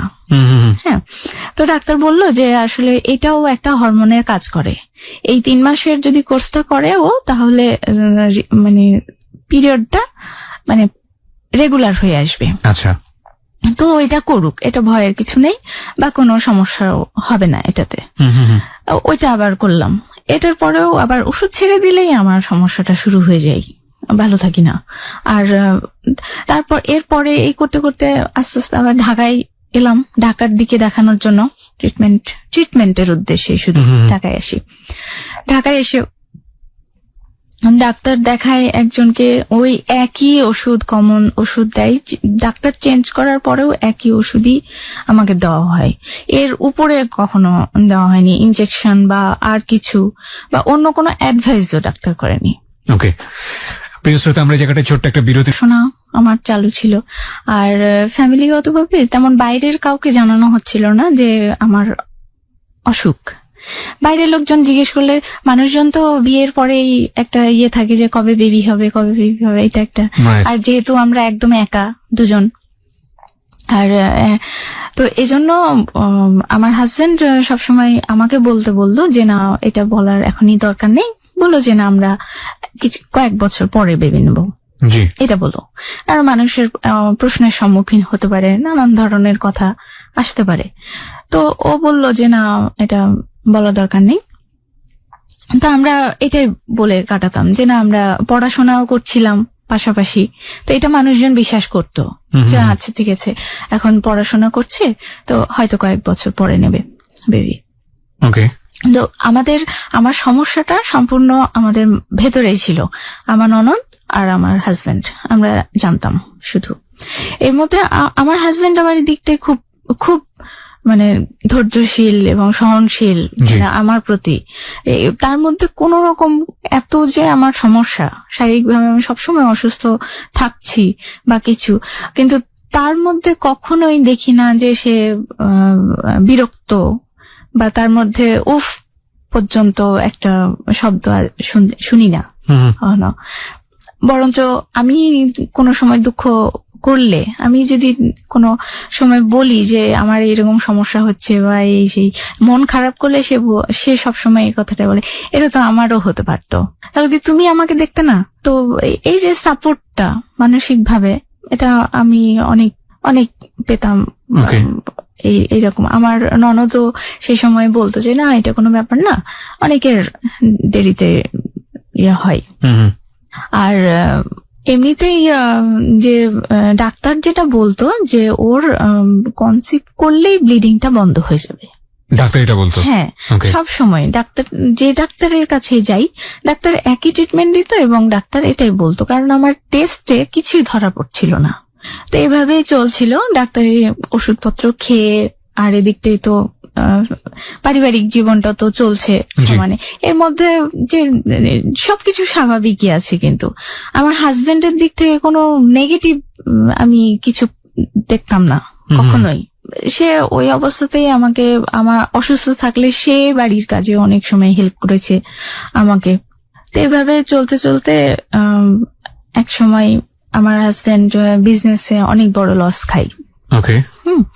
তো এটা হয়েছে যে তার যারা সেলসম্যান ছিল বা যারা ওই যে থাকে না, কি বলবো, যাই হোক, খুব পরিচিত কাছের লোকজন, এরাই ভেতর থেকে আমার হাজবেন্ডকে একদম ইয়ে করে ফেলেছে, লসে ফেলেছে।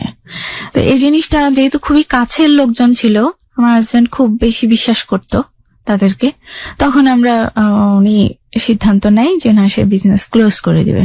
ওকে। তো বিজনেস ক্লোজ করে দেয়। আমার তো এদিকটাই পড়াশোনা চলছিল, আমি বিএ অনার্স পাশ করে ওদিকে রাজশাহী কলেজে মাস্টার্সে ফার্স্ট ইয়ারে ভর্তি হয়েছিলাম। কোন সাবজেক্টে? রাষ্ট্রবিজ্ঞান। Political science. ওকে। তো সেই সময় আমাদের হাতে আর কোনো অপশন ছিল না, আমি চলে আসি সরাসরি ঢাকাতে। ঢাকায় এসে আমার মামা আছে ঢাকায়, তো আমার মায়ের খালাতো ভাই উনার কাছে আসে, উনি গার্মেন্টস এর ইডি। উনি আমাকে একটা বাইং হাউসে রেফার করেন।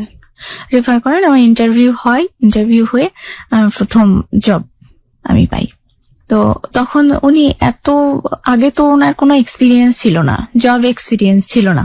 তো ওনার সেই সময় তো আর নতুন ভাবে যে একটা নতুন ছোট্ট পোস্টে ঢুকে এক্সপিরিয়েন্স নেবে, এরকমও কোনো ইয়ে পাওয়া যাচ্ছিল না, রাস্তা পাওয়া যাচ্ছিল না। তো আমি একাই আমার ইয়েটাকে চালিয়েছি, সাপোর্ট দিলাম। আমার হাজবেন্ড সেই সময়, আমার হাজবেন্ড আর আমার পাশে, তখন আর আমরা কাউকে গার্জিয়ান হিসেবে খুঁজে পাই না সেই সময়টা।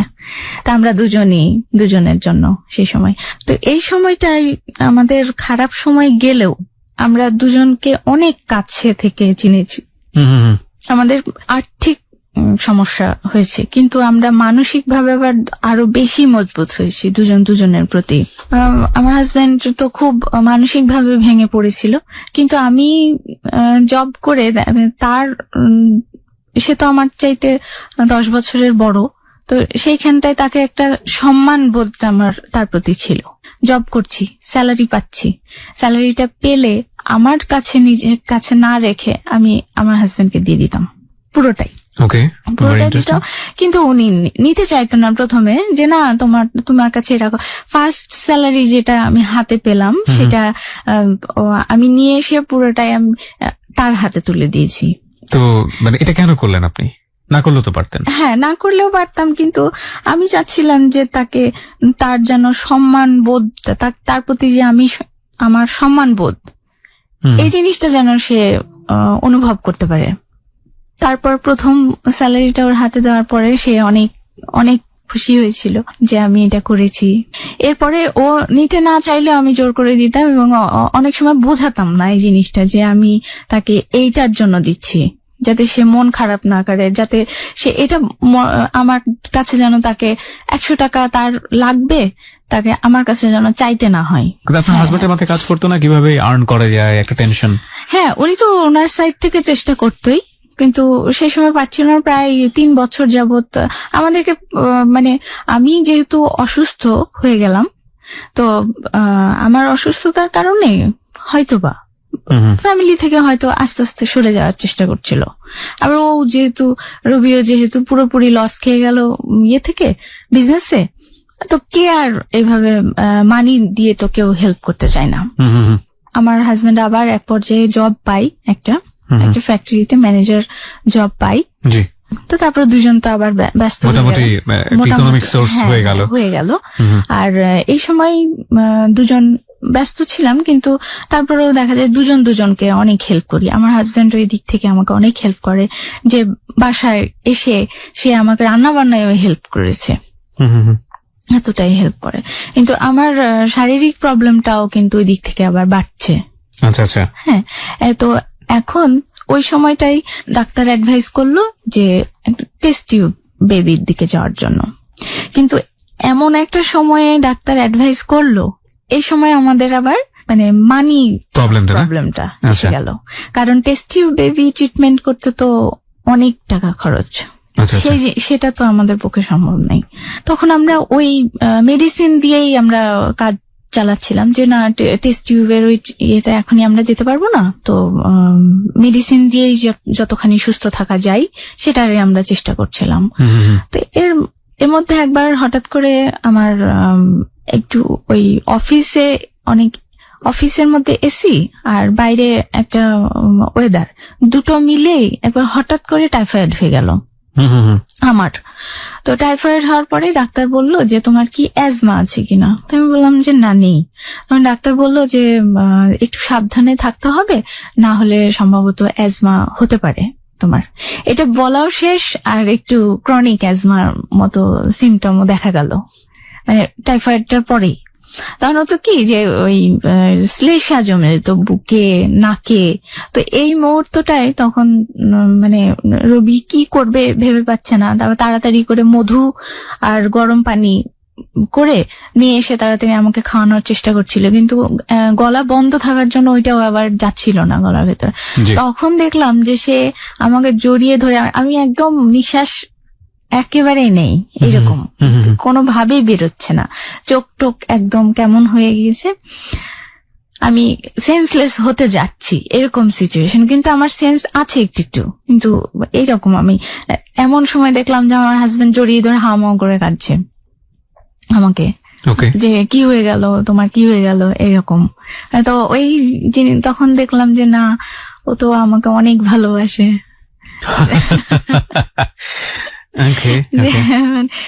এমন কান্না, ছেলে মানুষ হয়ে যে কাঁদছে আমার জন্য। তো এটা ওই সময়ও আমি ওই মুগ্ধ হচ্ছি অসুস্থ, তারপর যাই হোক ওই মধুটা কষ্ট করে খাইয়ে গরম পানির সঙ্গে আস্তে আস্তে গলাটা পরিষ্কার হয় এবং নিঃশ্বাসটা ফেলতে পারি, করতে পারি। অসুস্থতার খবরটা পেয়ে আমার আব্বা দেখতে আসে আমাকে ঢাকায়। আমি খুব সিরিয়াস হয়েছিলাম। একই সঙ্গে ক্রনিক অ্যাজমা বলতে অ্যাজমা পুরোপুরি চলে যায়নি, আগ মুহূর্তে, আর সঙ্গে আবার ইউরিন ইনফেকশন, আবার এই যে ব্লিডিং এর সমস্যাটা, এগুলো সব মিলে একদম আমি খুব বেশি অসুখে জর্জরিত হয়েছিলাম একই সময়ে। আচ্ছা আচ্ছা। তো ওইটা জানার পরে আমার আব্বা সঙ্গে সঙ্গে চলে আসে আমাকে দেখতে, একাই এসেছিল। এসে দেখলো যে আমি আসলে অনেক অসুস্থ। সে সময় আমি অফিসও করতে পারছিলাম না, ছুটি নিয়ে বাসায় ছিলাম। তো এই সময় আব্বা প্রস্তাব দেয় রবির কাছে যে আমাকে ওই দেশে নিয়ে যাওয়ার জন্য, মানে কলকাতায় নিয়ে গিয়ে কিছুদিন রেখে ট্রিটমেন্ট করার জন্য।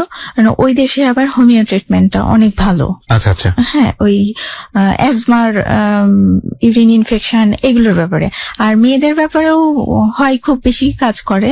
সে তো প্রাথমিক পর্যায়ে যদি ধরা পড়ে তাহলে সেখানটা খুবই ভালো কাজ করে হোমিওপ্যাথিতে। তো সে সব মিলিয়ে আমার আব্বা চাচ্ছিল যে আমি ওইদিকে যাই, গিয়ে ট্রিটমেন্ট করাই। তো সেই সময় আব্বা একা চলে গেল, আর আমার পাসপোর্টটা এক্সপায়ার্ড হয়ে গেছিল, আবার নতুন করে করতে হবে। আচ্ছা। এজন্য আমার ওই সময় আব্বার সঙ্গে যাওয়া হয়নি। আর তাছাড়া একটা অফিস ছুটি নেওয়ার একটা ব্যাপার ছিল। তো আব্বা ফিরে যাই, এরপরে আমি যাওয়ার সিদ্ধান্ত নিই ওই দেশে এক সময়। তো এই সময় আমাকে জবটা ছেড়ে দিতে হয়, কারণ আমার কত সময় লাগবে আমার ট্রিটমেন্টের জন্য, যেহেতু হোমিও ট্রিটমেন্টের জন্য যাচ্ছি। হোমিও ট্রিটমেন্টে এই দেশে আসা যাওয়া করে হয় না, আর সেই সময় মাল্টিপল ভিসাও পাওয়া যাচ্ছিল না। তো সেই সময় তো একবার গিয়ে ফিরলে ওই ভিসাটা বাদ। তো তারপরে আস্তে আস্তে আমি জবটা ছেড়ে দিলাম, ভিসা, পাসপোর্ট, ভিসা সব করে জবটা ছেড়ে আমি ওই দেশে যাই। ওই দেশে যাই, এইটাই হচ্ছে আমার হাজবেন্ডের, আচ্ছা, মানে এই আমাদের ম্যারিড লাইফের প্রথম মানে আলাদা থাকা। আচ্ছা আচ্ছা। এর আগে আমরা একটা রাত্রির জন্য একটা আলাদা থাকিনি। কত বছর পরে গেলেন মানে এই সংসার শুরু করার? এটা আমি গেলাম হচ্ছে মানে এইভাবে যাওয়ার কি? হ্যাঁ, এটা 11 সালে আমি গেলাম। 11 সালে? এর পর্যন্ত তো এই দেশে 2000 সালে বিয়ে হলো, মানে প্রায় 11 বছর পর এইভাবে এরকম ডিটাচড। আচ্ছা আচ্ছা, ওকে। কিন্তু এর আগে কখনো যখনই গেছি, ইন্ডিয়া গেলেও একসঙ্গেই গিয়েছি, একসঙ্গে এসেছি। আচ্ছা। আর এই দেশেও থাকলে কোনো রিলেটিভের বাড়িতে গেলেও আমরা একই সঙ্গে যাই, একই সঙ্গে ফিরি, কিন্তু একই সঙ্গে থাকি। আমরা একজনকে আরেকজনকে ছেড়ে থাকতেন না কখনো? না, থাকতে পারিও না। হ্যাঁ, একদিন বেশি থাকতে পারি না। আচ্ছা। তো তারপরে গেলাম, কিন্তু যাওয়াটা একটা লম্বা সময়ের জন্য যেহেতু যাচ্ছিলাম, তো যাওয়ার আমার হাজবেন্ডই সব কিছু আমার মানে লাগেজ যে প্যাক করে দেওয়া, সবকিছু রেডি করে দেওয়া আমার হাজবেন্ডেরই ছিল। সেই সবকিছু করে দিচ্ছে, যেন আমি অনেক অসুস্থ, তো সবকিছু করে দিচ্ছে। দেওয়ার পরে যখন আমি সকালে আমার ট্রেন, আর রাত্রেবেলা একদম শেষ বিদায়, মানে আর সেই রাত্রে আমরা ঘুমাইনি। তো রাত্রে আমার হাজবেন্ড আমাকে জড়িয়ে ধরে মানে অনেক কান্নাকাটি করেছিল, যে অনেক কান্নাকাটি করছিল এই জন্য যে এর মধ্যে এই যে সময়টা 7 সাল থেকে 11 সাল যে সময়টা একটা গেল, আমরা ডাল ভাত খাই, যা করি তা করি, কিন্তু আমাদের মধ্যে কিন্তু ভালোবাসাটা কমেনি। ঝগড়াঝাটি আজকের এই যে 15 বছর সংসারের, আমাদের আজ অব্দি কেউ উচ্চস্বরে আমাদের আওয়াজ পাইনি। ও যে অনেক কান্নাকাটি করলো, তো ওই সময়টাই ও কান্নাকাটি করার ইয়েটা আমি আগে বুঝতে পারিনি যে কেন কান্নাকাটি করছে, কারণ হালকা পাতলা ও হয়তো টাচ পাচ্ছিল ফ্যামিলির ওই দিক থেকে, সবাই একটা ধারণা নিয়েছিল, নিশ্চিত হয়ে গিয়েছিল যে আমি রবির সঙ্গে থাকবো না, এরকম একটা, হ্যাঁ, এরকম একটা হিউমার ছড়িয়েছিল। যে আমার বয়স তখন যখন 7 সালে, সেই সময় তো কত 24-25 বছর এরকমই হবে হয়তোবা। তো এই সময়ে আমার বেবি ছিল না, হ্যাঁ, আর হাজবেন্ড একদম ডিস্ট্রয় হয়ে গেল। তো সেই মুহূর্তে আমি যে থাকবো তার সঙ্গে, আমি জীবন যাপন করব ভবিষ্যতে, এই জিনিসটা সবাই ভেবে নিয়েছিল যে না, আমি কোনো ক্রমেই এই দেশে থাকবো না, আমি হয়তো ফিরে চলে যাব ওকে ছেড়ে। আর চলে না গেলেও এই দেশে অন্য কোনো একটা বিকল্প পথ অবলম্বন করব। তো এটা হয়তো তার মাথার মধ্যে কাজ করছিল যে এই সময় আমি যাচ্ছি, আর একা যাচ্ছি প্রথম ইন্ডিয়াতে। এই ভাবছিল যে আমাকে আমার ওই দিক থেকে আমার বাবা মারাও আবার আসতে দেবে কিনা, কোন ভরসায়, জবটাও ছেড়ে দিয়ে যাচ্ছি। সব মিলেমিশেই হয়তো কান্নাকাটিটা। আর একটা তো বললামই যে আমরা কোনোদিনই দূরে থাকিনি, একই সঙ্গে থেকেছি, থাকতে পারি না, এতটাই মন থেকে মানে টান চলে আসে। তারপরে আমার ট্রেনে উঠিয়ে দেওয়ার পরেও আমি যতক্ষণ ট্রেন ছেড়ে স্টেশন থেকে চলে না গেল, ক্যান্টনমেন্ট থেকে ট্রেনটা ছাড়ে, তো এই পর্যন্ত সে ওই স্টেশনের বাইরে, তখন তো রেলিং এর বাইরে, স্টেশনের ভেতরে ঢুকতে দেওয়া হয় না পাসপোর্ট ছাড়া, তো ওই রেলিং এর বাইরেই ধরেই দাঁড়িয়ে আছে রেলিংটা, একদম এক দৃষ্টিতে যে আমি যাচ্ছি। এটা অনেক মায়া ভরা একটা চেহারা। যাওয়ার পর ওইদিকে আমি ট্রিটমেন্ট তো শুরু করার ফাঁকে ফাঁকে আমি এই দেশ থেকে ফোন করতাম, প্রতিদিনই ফোন করতাম রাত্রি হলে, এবং জানাতাম তার কি অবস্থা না অবস্থা, বা আমি কি করছি, আমার কি অবস্থা, সবকিছু জানাতাম। তো এর মাঝে আমরা দুজন ট্রিটমেন্ট করার জন্য বাধ্য হয়ে থাকতে হচ্ছিল, কিন্তু আমরা মনে হচ্ছে যেন আমি পালিয়ে আসি, মানে আপনি মিস করছিলেন? হ্যাঁ, আমি যেন মানে আমার হাজবেন্ডকে ছেড়ে আমি থাকতে পারছিলাম না, যে আমি কতক্ষণে তার কাছে আসবো, এসে তার পাশে একটু বসবো এবং স্বস্তি পাবো, আর সে আমাকে বলবে যে না, সব ঠিক হয়ে যাবে, তুমি চিন্তা করছো কেন, আমি তো তোমার পাশে আছি সবসময়। ওই কথাটাই আমি যখনই স্যাড হই, যখনই কোনো খারাপ কোনো রিপোর্ট পাই ডাক্তারের থেকে যে দেরি হবে বা এই হবে সে, তো তখনই তার মুখ থেকে একটা কথাই বের হয় যে তুমি এত ভেঙে পড়ছো কেন, আমি আছি না তোমার পাশে, আমি আছি, তুমি কেন এত ভয় পাচ্ছ, এইরকম একটা কথা বলে আমাকে পিছন দিক দিয়ে অত ঘাড়ে হাত দিয়ে একটু সান্ত্বনা দিয়ে দেয়। ওই দিকটাই আমি হোমিও ট্রিটমেন্টটা করলাম ওই অ্যাজমার জন্য।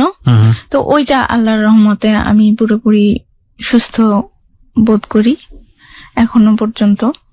আর যেটা ব্লিডিং এর সমস্যা, এইটা ইয়েতে আর হয়নি, কাজ হয়নি হোমিওতে। হোমিওতে কাজ হয়নি। আমি ওখানটায় অ্যালোপ্যাথি দেখিয়েছি, অ্যালোপ্যাথি ডাক্তারের ওই কিছু মেডিসিন দিয়ে দিয়েছিল। এটা নিয়েই আবার ফিরে আসি আমি বাংলাদেশে। ফিরে আসার পরে 3 মাসের ভিসা নিয়ে গিয়েছিলাম ঠিকই, কিন্তু 3 মাস থাকা সম্ভব হয়নি। মানে আমি ট্রিটমেন্ট ব্রেক করে চলে আসি। মানে মিস করছিলেন এত বেশি হাজবেন্ডকে? হ্যাঁ, হাজবেন্ডকে, এবং হাজবেন্ডও আমাকে অনেক বেশি মিস করছিল হ্যাঁ সেই সময়। ওকে, প্রিয় শ্রোতা, এই সুইট একটা মোমেন্ট, এবং একই সাথে আমরা দেখতে পাচ্ছি শরীরের মধ্যে একটা মরণ ব্যাধি বোধহয় বাসা বেঁধেছে। সেটা সমাধান আসলে কি হবে, আমরা একটা জিনিস দেখানোর চেষ্টা করছি আজকের এই স্টোরিতে। ইনফ্যাক্ট দেখছি আমরা, সেটা হচ্ছে একটা অ্যারেঞ্জ ম্যারেজ, এবং এপার বাংলা ওপার বাংলার দুইজন, বাংলাদেশের ছেলে, ইন্ডিয়ার মেয়েটির সমস্ত কিছু, বাবা মা ভাই বোন সবকিছু ছেড়ে বাংলাদেশে এসছে, এবং যে ছেলেটি তাকে নিয়ে ঘর সংসার করছে তারও এক অর্থে বাবা মা তো নেই, এবং বড় বোনের কাছে বড় হওয়া, শুধু দুজন মাত্র মানুষ, দুজনেরই সংসার সম্পর্কে অভিজ্ঞতা নেই। এবং একই সাথে আরেকটা বিষয় নোট না করলেই নয়, সেটা হচ্ছে দুজনের মধ্যে বয়সের বিস্তর তফাৎ। সেই জায়গাটি থেকে 8-10 বছর তার একই সাথে কাটিয়ে দিল। এই গল্পের এই জায়গাটায় আমরা আছি, এবং সেখানে শরীরের মধ্যে দানা বেঁধেছে অন্যরকম একটা অসুখ, যেটা আসলে স্বামী স্ত্রীর সম্পর্ক নষ্ট করে দেবার জন্য এনাফ, এরকম একটা অসুখ। সেই অসুখটা নিয়েও তারা এখন পর্যন্ত কন্টিনিউ করছে। গল্পের এই জায়গাটিতে আমরা আছি, কিন্তু এরপরে আসলে কি ঘটেছে সেটা আমরা ছোট্ট একটা বিরতি। হ্যাঁ সুমি, আমরা যেখানটায় ছিলাম, আপনি বলছিলেন যে ওইখানে টাইম পিরিয়ডটা কমপ্লিট না করেই দুজন অনেক বেশি মিস করছিলেন দুজনকে, এবং চলে আসি। তো আসার পরে জানতে পারলাম যে এর মাঝখানে ঈদ গেছে একটা, রোজার ঈদ। ওই ঈদের দিন আমার হাজবেন্ড বাড়িতে না থেকে বা কোনো রিলেটিভের বাড়িতে না গিয়ে নিজে ও সারাটা দিন স্টেশনে কাটিয়েছে, যেখান থেকে আমি ইন্ডিয়া গেছি। My goodness. সে নামাজ পড়ে ওখানে বসেছে, আর সন্ধ্যার পরে সে বাড়ি ফিরেছে। স্টেশনে কেন বসেছিল? আমি ওখান থেকে ইন্ডিয়ায় গেছি, লাস্ট দেখেছি আমাকে। এটা বিয়ের কত বছর পরের ঘটনা? এটা তো 11 বছর পরের। 11 বছর পরে মানুষকে এতটা মিস করে? হ্যাঁ, ইন্ডিয়ায় ছিলাম, ওই যে ট্রিটমেন্টের জন্য গেলাম, সেই সময়ের কথাটা বলছি। মানে সে 11 বছর পরে আপনি কলকাতায় আছেন, এবং সে যে স্টেশন দিয়ে আপনি গেছেন সেই স্টেশনে বসে বসে ঈদ কাটালো? হ্যাঁ, সারাটা দিন কাটিয়েছে। My goodness. এবং ফোন বন্ধ করে রেখেছিল, যে রিলেটিভরা যদি ফোন করে বা আমি ফোন করি তখন তাকে মিথ্যা কথা বলতে হবে, সে মিথ্যা কথা বলতে পারো না, বা কোনো কারোর ডিস্টার্ব নিতে চায় না। তো এটা আমি আসার পরে শুনলাম তার কাছ থেকে। আসার পরে তো দুজনের অনেক, সে স্টেশনেই আমাকে জড়িয়ে ধরে। আসার পরে সেইখানটায় অনেকক্ষণ, মানে এত আমার মাথাটা এত চেপে বুকের মধ্যে ধরে যে আমি ব্যথা পাচ্ছিলাম। কিন্তু তারপরে বাড়ি ফিরে এলাম। বাড়ি ফেরার পরে তো আবার ওখান থেকে যে ট্রিটমেন্ট গুলো নিয়েছিলাম সেগুলো কন্টিনিউ করতে শুরু করলাম। অ্যালোপ্যাথি ট্রিটমেন্টই চলছিল আমার। আল্লাহর রহমতে ওই ক্রনিক অ্যাজমা যেটা, সেটার জন্য ওখানকার ডাক্তাররা কিছু টিপস দিয়েছিলেন আমাকে। সেই টিপস গুলো মেনটেন করে আমি স্টিল সুস্থ। হ্যাঁ, কিন্তু ওই ইউরিন ইনফেকশনটাও গেছে। ওটার জন্য কিছু টিপস ডক্টর দিয়েছিলেন, যেগুলো আমি মেনটেন করলে পরে আর হবে না। মেয়েদের বারবার ইনফেকশন হয়, ইউরিন ইনফেকশন বেশি হয় মেয়েদের, কিন্তু যেটা এই দুটো থেকে আমি একটু মুক্তি পেয়েছি। কিন্তু এই যে ব্লিডিং এর যেটা সমস্যা মেন, এই জিনিসটা আমার কমেনি, বরঞ্চ বাড়তেই আছে। ক্রমান্বয়ে তখনও বাড়ছে। মানে বিয়ের 2 মাস পরে আপনার যেটা দেখা দিল, এটা প্রায় 11 বছর পর, এটা 11 বছর ধরে কন্টিনিউ হচ্ছে। আমি একটু মিস করে ফেলেছি, সেটা হচ্ছে যে 2007 সালে আমি যখন জয়েন করি অফিস, যে চাকরির জন্য ঢাকায় এলাম বললাম, যে মাসে জয়েন করেছি, সেই মাসে আবার হঠাৎ করেই কনসিভ করেছিল। ফার্স্ট লাইফে। তো এটা কনসিভ করা অবস্থায় আমি ব্লিড করছি, হালকা, অনেক বেশি না। তো আমার ধারণা যে ব্লিডিং হওয়া অবস্থায় তো কনসিভ করা অবস্থায় তো কোনোদিন ব্লিডিং হয় না। তো এখন আমি এই অবস্থা জয়েন করেছি কেবলই, এর জয়েন করার 15 দিন মাথায় আমি এই সমস্যাটা বুঝতে পারি। এবং প্রেগনেন্সিতে যে এগুলো হয়, সিমটম গুলো হয়, এগুলো আবার হচ্ছে হঠাৎ করেই অফিস থাকতে। এই মাথা ঘোরায়, তারপরে একটু বমি বমি ভাব লাগে, অথচ আমি এমন কিছু খাই না যেগুলোর জন্য বা এরকম হতে পারে। হ্যাঁ, তারপরে যে দেখছি যে এইগুলো হচ্ছে, তো এটার জন্য আমি আমার জানা অনুযায়ী আমি ওষুধ খাচ্ছি। হ্যাঁ, ওষুধ খাচ্ছি, তারপরে প্রতিদিনই একই জিনিস হচ্ছে। হঠাৎ করে আমি ভাবলাম যে নিজের থেকেই টেস্ট করলাম, যে ঘরোয়া ভাবে যে টেস্ট করা হয়। তো টেস্ট করে দেখছি যে পজিটিভ। হ্যাঁ, পজিটিভ। তো এইটা আমি যখন আমি টেস্ট করি সেই সময় আমি হাসবো না কাঁদবো কিছু ভেবে পাচ্ছি না। আপনি কারণ খুশিতে এরকম করছেন? না, খুশিতে বলতে কি, এমন একটা সময় যে সময় হাজবেন্ড কিন্তু আর্থিকভাবে জিরো।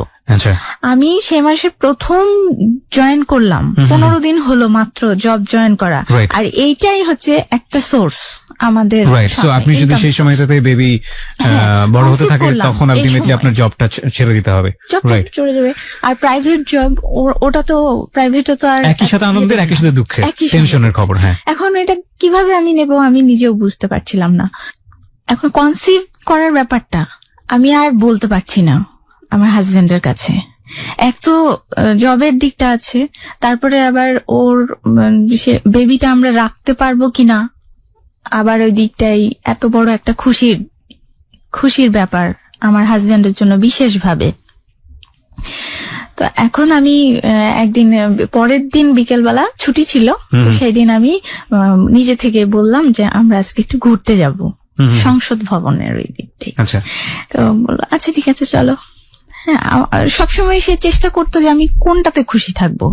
অসুস্থতার কারণে যে আমি মানসিকভাবে ভেঙে পড়ছি বা আমি যে হচ্ছি, তো তার জন্য সে সবসময়ই চেষ্টা করতো এবং নিজের থেকে যেচে যেচে আমাকে জিজ্ঞেস করতো কোনটা করলে ভালো লাগবে, তুমি এটা করো, তুমি ওটা করো, চলো বাইরে যাই, এভাবে বলতো, যাতে আমি কোনো সময় দুঃখে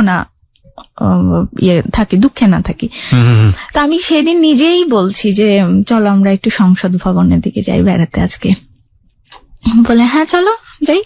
তো আমরা গেলাম, গিয়ে বসলাম, বসে একটু গল্প করলাম। প্রথমেই বলিনি, একটু গল্প টল্প করলাম, বাদাম খেলাম, সব এভাবে জাস্ট সবাইকে দেখছি, এমনি রোমান্টিক কথাবার্তায় কিন্তু প্রথমে বলছি।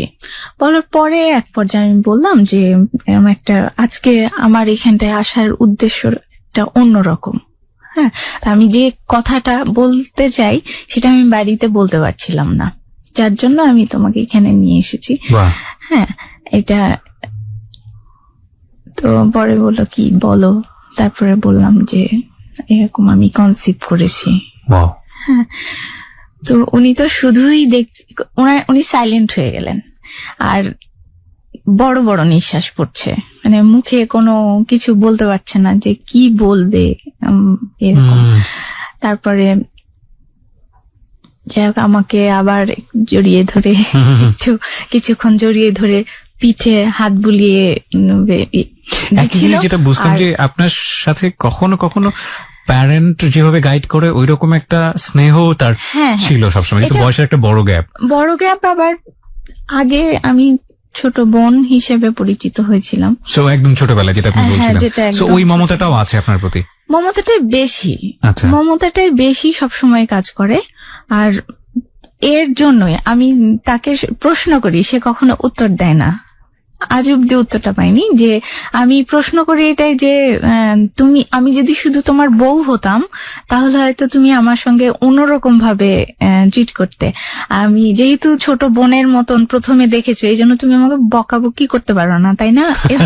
বলি, প্রশ্ন করি, আর আদরটা বেশি পাই, অনেক বেশি আদর পাই। কি হলো তারপরে? বলার পরে উনি বলার পরে তখন উনি বলল যে না, যেটাই হোক আমাদের এত বছর পর হয়েছে বেবি, এখন আল্লাহ যখন দিয়েছে এটা আল্লাহ নির্ধারণ করেছেন যে তার জীবনটা সম্পর্কে, বেবিটা সম্পর্কে।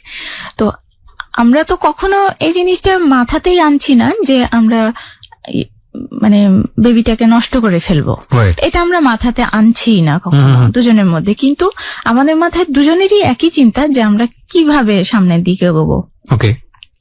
তো উনি, এটা তো দুজনের টপিকই ছিল না যে বেবিটা অ্যাভয়েড করব, কিন্তু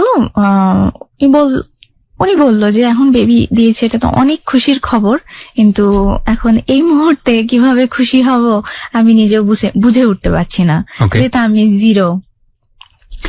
তো তারপর আমরা তারপরের দিন আমি বললাম যে কনসিভ করেছি, কিন্তু আমার তো একটু সমস্যা হচ্ছে, ব্লিডিং হচ্ছে। তো এটা তো ডাক্তারের কাছে যেতেই হবে। পরের দিন আমরা গেলাম ডাক্তারের কাছে, মেডিনোভাই ডাক্তারের কাছে গেলাম। তো ডাক্তার বললো যে ওই যে আল্ট্রাসাউন্ড করার কথা বললো, তো আমরা সেই দিনে আল্ট্রাসোনোগ্রাফি করলাম, এবং আল্ট্রাসাউন্ডে ওরা হার্টবিট পাচ্ছিল না বেবির। তো উনি আবার ডাক্তার আমাকে একটা ওষুধ দিলেন যে এটা খেলে পরে ব্লিডিংটা স্টপ হয়ে যাবে, আর আল্ট্রাসোনোগ্রাফি করার পরেই আমরা জানতে পারবো যে কন্ডিশনটা কেমন আছে ভেতরে। আল্ট্রাসাউন্ড রিপোর্ট 2 দিন পর পাওয়ার পরে ডাক্তারও বললো, ওইখানে আল্ট্রাসাউন্ড রুমেই আমাকে অনেক প্রশ্ন করছিল যে তোমাদের কবে লাস্ট পিরিয়ড কবে হয়েছে, বা কনসিভটা হওয়ার পরে তুমি আরো বেশি ব্লিড করেছো কিনা, বা কিভাবে জানলে, এই সমস্ত। তো আমি সময় ক্ষেত্র বিশেষ কিছুই বলতে পারলাম না যে কবে কনসিভ করেছি। তো ওনারাই ইয়েতে একটা সময় লিখে দিলেন যে এই এত 8 সপ্তাহের বেবি ছিল, ওনারা রিপোর্টে লিখলেন। তো ডাক্তার দেখার পরে বলল যে আসলে একটু সমস্যাই দেখা যাচ্ছে, যে বেবির হার্টবিট পাওয়া যায়নি এখন। তো এই 8 সপ্তাহের মধ্যে হার্টবিট পাওয়া যায়নি, আমরা আরেকটু অপেক্ষা করে যদি 1 সপ্তাহ পরে আর একটা আল্ট্রাসাউন্ড করি তাহলে আমরা একটু কনফার্ম হতে পারবো। এটা হতেও পারে, অনেক সময় ধরা পড়ে না, কিন্তু পরবর্তীতে ধরা পড়তে পারে। আমরা আবার 1 সপ্তাহ ওয়েট করলাম। 1 সপ্তাহ পরে আবার আল্ট্রাসোনোগ্রাম করা হলো, তখনও হার্টবিট পাওয়া গেল না। ডাক্তার তখন বলল যে না, আমাদের হাতে আর কিছু করার নেই, কারণ এখন আমাদের বেবিটা আসলে ভেতরেই মারা গেছে। হ্যাঁ, তারপরে ডাক্তার বলল যে এটাকে করতে হবে, অ্যাভয়েড করতে হবে।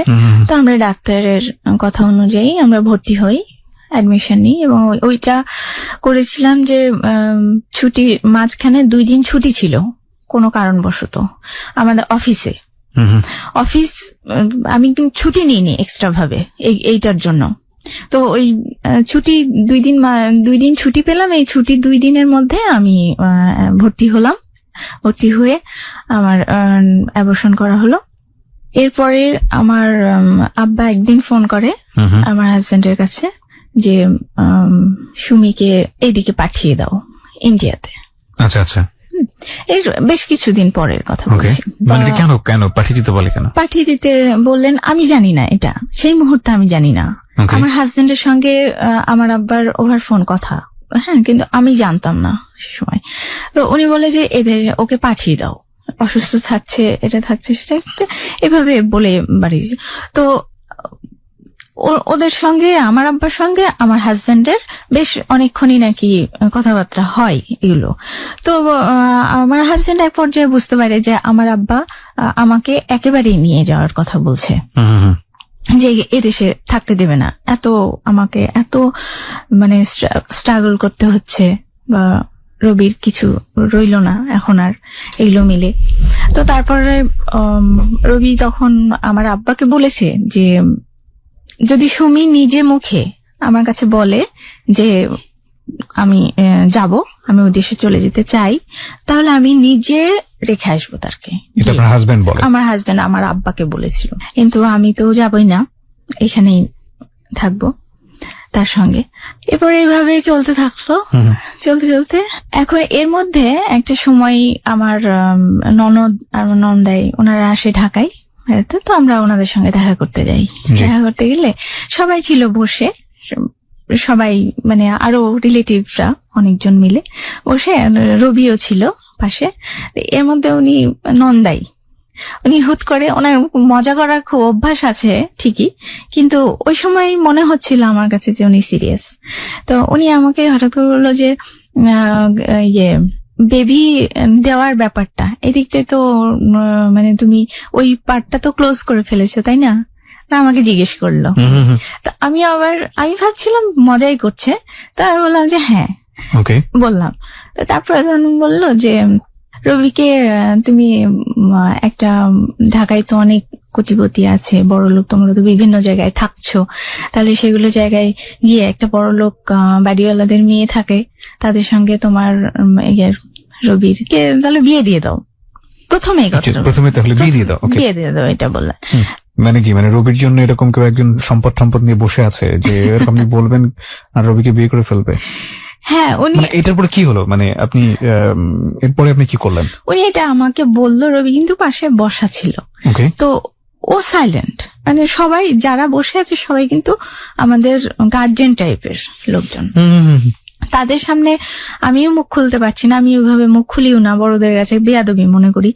আর তো আমাকে বলছে যখন, এটা তো আসলে আমার কমতির কারণে বলছে। আমি তো রবিকে কিছুই দিতে পারছি না, টাকা পয়সা এনে দিতে পারছি না, প্লাস বেবিও দিতে পারছি না, সেক্ষেত্রে আমার বলার মতন কিছু আমি দেখছিলাম না সেই সময়।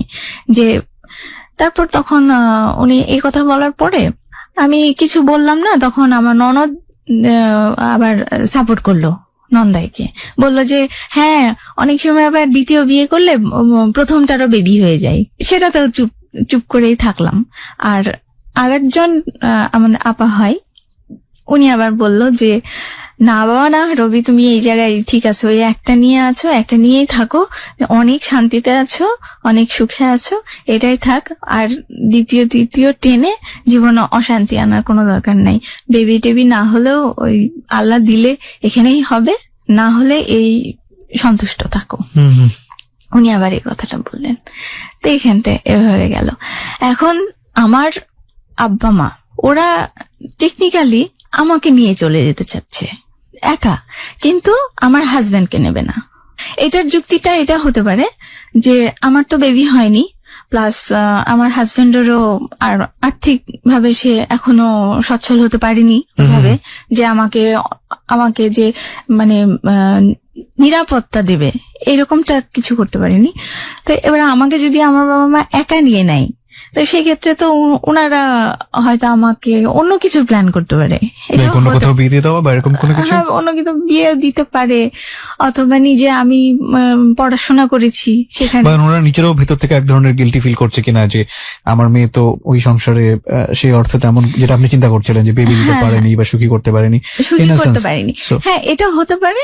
ওকে, এই মুহূর্তে এবং এই পরিস্থিতিতে আপনারা কি করলেন? বিশেষ করে আপনাদের সংসারটা আদৌ টিকলো কি টিকলো না এই ঘটনাকে কেন্দ্র করে? এতক্ষণ পর্যন্ত নিয়তির এগেনিস্টে ফাইট করে নিজেদের মধ্যে ভালোবাসা, স্নেহ, শ্রদ্ধা এইসব সম্পর্ক দিয়ে সংসারটাকে টেনে আনা প্রায় 12 থেকে 13 বছরের গল্প, এবং শেষ পর্যন্ত সে গল্প কোথায় গিয়ে দাঁড়িয়েছে সেটা আমরা দেখবো মাত্র 5 মিনিটের ব্রেকের পর। অদ্ভুত সুন্দর একটা গল্প। আজকে অনেক কিছু শেখার আছে আজকের এই সম্পর্কের গল্প থেকে। দুজন মানুষ চেনা নেই জানা নেই, দুই বাংলায় বড় হয়েছেন, একজন ওপার বাংলায় আরেকজন এপার বাংলায়। ওপার বাংলায় বাবা মা ভাই বোন পরিবার আত্মীয় স্বজন সবকিছু ছেড়ে এই মেয়েটি চলে এসছে এপার বাংলায় যে ছেলেটির জন্য, সেই ছেলেটিরও আত্মীয় স্বজন বলতে তেমন কেউ নেই। ছোটবেলায় বাবা মাকে হারিয়েছেন, বড় বোনের কাছে মানুষ হয়েছেন। এই দুজন মানুষ এত বছর যাবৎ সংসার করলেন, 11-12 বছর যতক্ষণ পর্যন্ত আমরা শুনেছি, সেখানে কোনো বাচ্চা আসেনি। প্রকৃতি তাদেরকে এমন একটা অসুখ দিয়েছে, সেই অসুখের বিরুদ্ধে ফাইট করে চলা তো একটা ভয়াবহ ব্যাপার। এবং একটা ছেলের জন্য একটা চিন্তা করে দেখুন, যারা পরিণত বয়স্ক হয়েছেন বা যারা আজকে ম্যারিড আছেন এখানে যারা জানেন, একটা পার্টিকুলার টাইমে, একটা মান্থের একটা পার্টিকুলার টাইমে মেয়েদের শরীরের যে সমস্যাটি হয় প্রকৃতির নিয়মে, সেই সময়টাতে সাধারণত এক ধরনের স্বামী স্ত্রীর যে সম্পর্ক সেটা আমরা ধর্মীয়ভাবেই ওটা পারমিট করে না এবং সাধারণত হয় না। এইরকম একটা সমস্যা মাত্র বিয়ের 2 মাস পর থেকে 11 বছর যাবৎ কন্টিনিউয়াসলি চলছে। তার মধ্যে তাদের সম্পর্ক এগিয়ে গেছে এবং সেখানে ছিল স্নেহ, সেখানে ছিল শ্রদ্ধা, সেখানে ছিল ভালোবাসা। এবং বিপদ এসছে, একজনের চাকরি চলে গেছে, একজনের বিজনেস চলে গেছে, তারপরে দুজনের কাছ থেকে ডিটাচড হয়নি। চারপাশের মানুষজন প্রশ্ন তুলেছে এবং 2 পরিবার থেকে এখন প্রশ্ন তোলা হয়েছে। একটা হচ্ছে সুমির পরিবার থেকেও, আর একটা হচ্ছে সুমির হাজবেন্ডের পরিবার থেকেও, যে আসলে এখন কি করা উচিত, ডিটাচড হয়ে যাওয়া উচিত কিনা। কি হয়েছে সেটা আমরা জানবো মাত্র 5 মিনিট পর। হ্যাঁ সুমি, আমরা যেখান থেকে ছিলাম তারপর তো ফ্যামিলি থেকে তো এই হ্যাঁ। কথাটা বলা হলো জি। যে এভাবে রবির বিয়ে দিয়ে দাও এভাবে। তো বাড়ি ফিরে এলাম আবার। আসার আচ্ছা। পরে তো আমার অনেক মন খারাপ হলো হুম হুম। আমার, যে কারণ এদেরকে আমি বাংলাদেশের এসে আমি এই মানুষগুলোকে বাবা মা আমার সবকিছুই ভাবি। জি। তো তাদের মুখ থেকে যখন এরকম একটা কথা আসে তখন আমার মনে হলো যে আমার পাশে কেউ নেই অভিভাবক হিসেবে। হুম হুম হুম।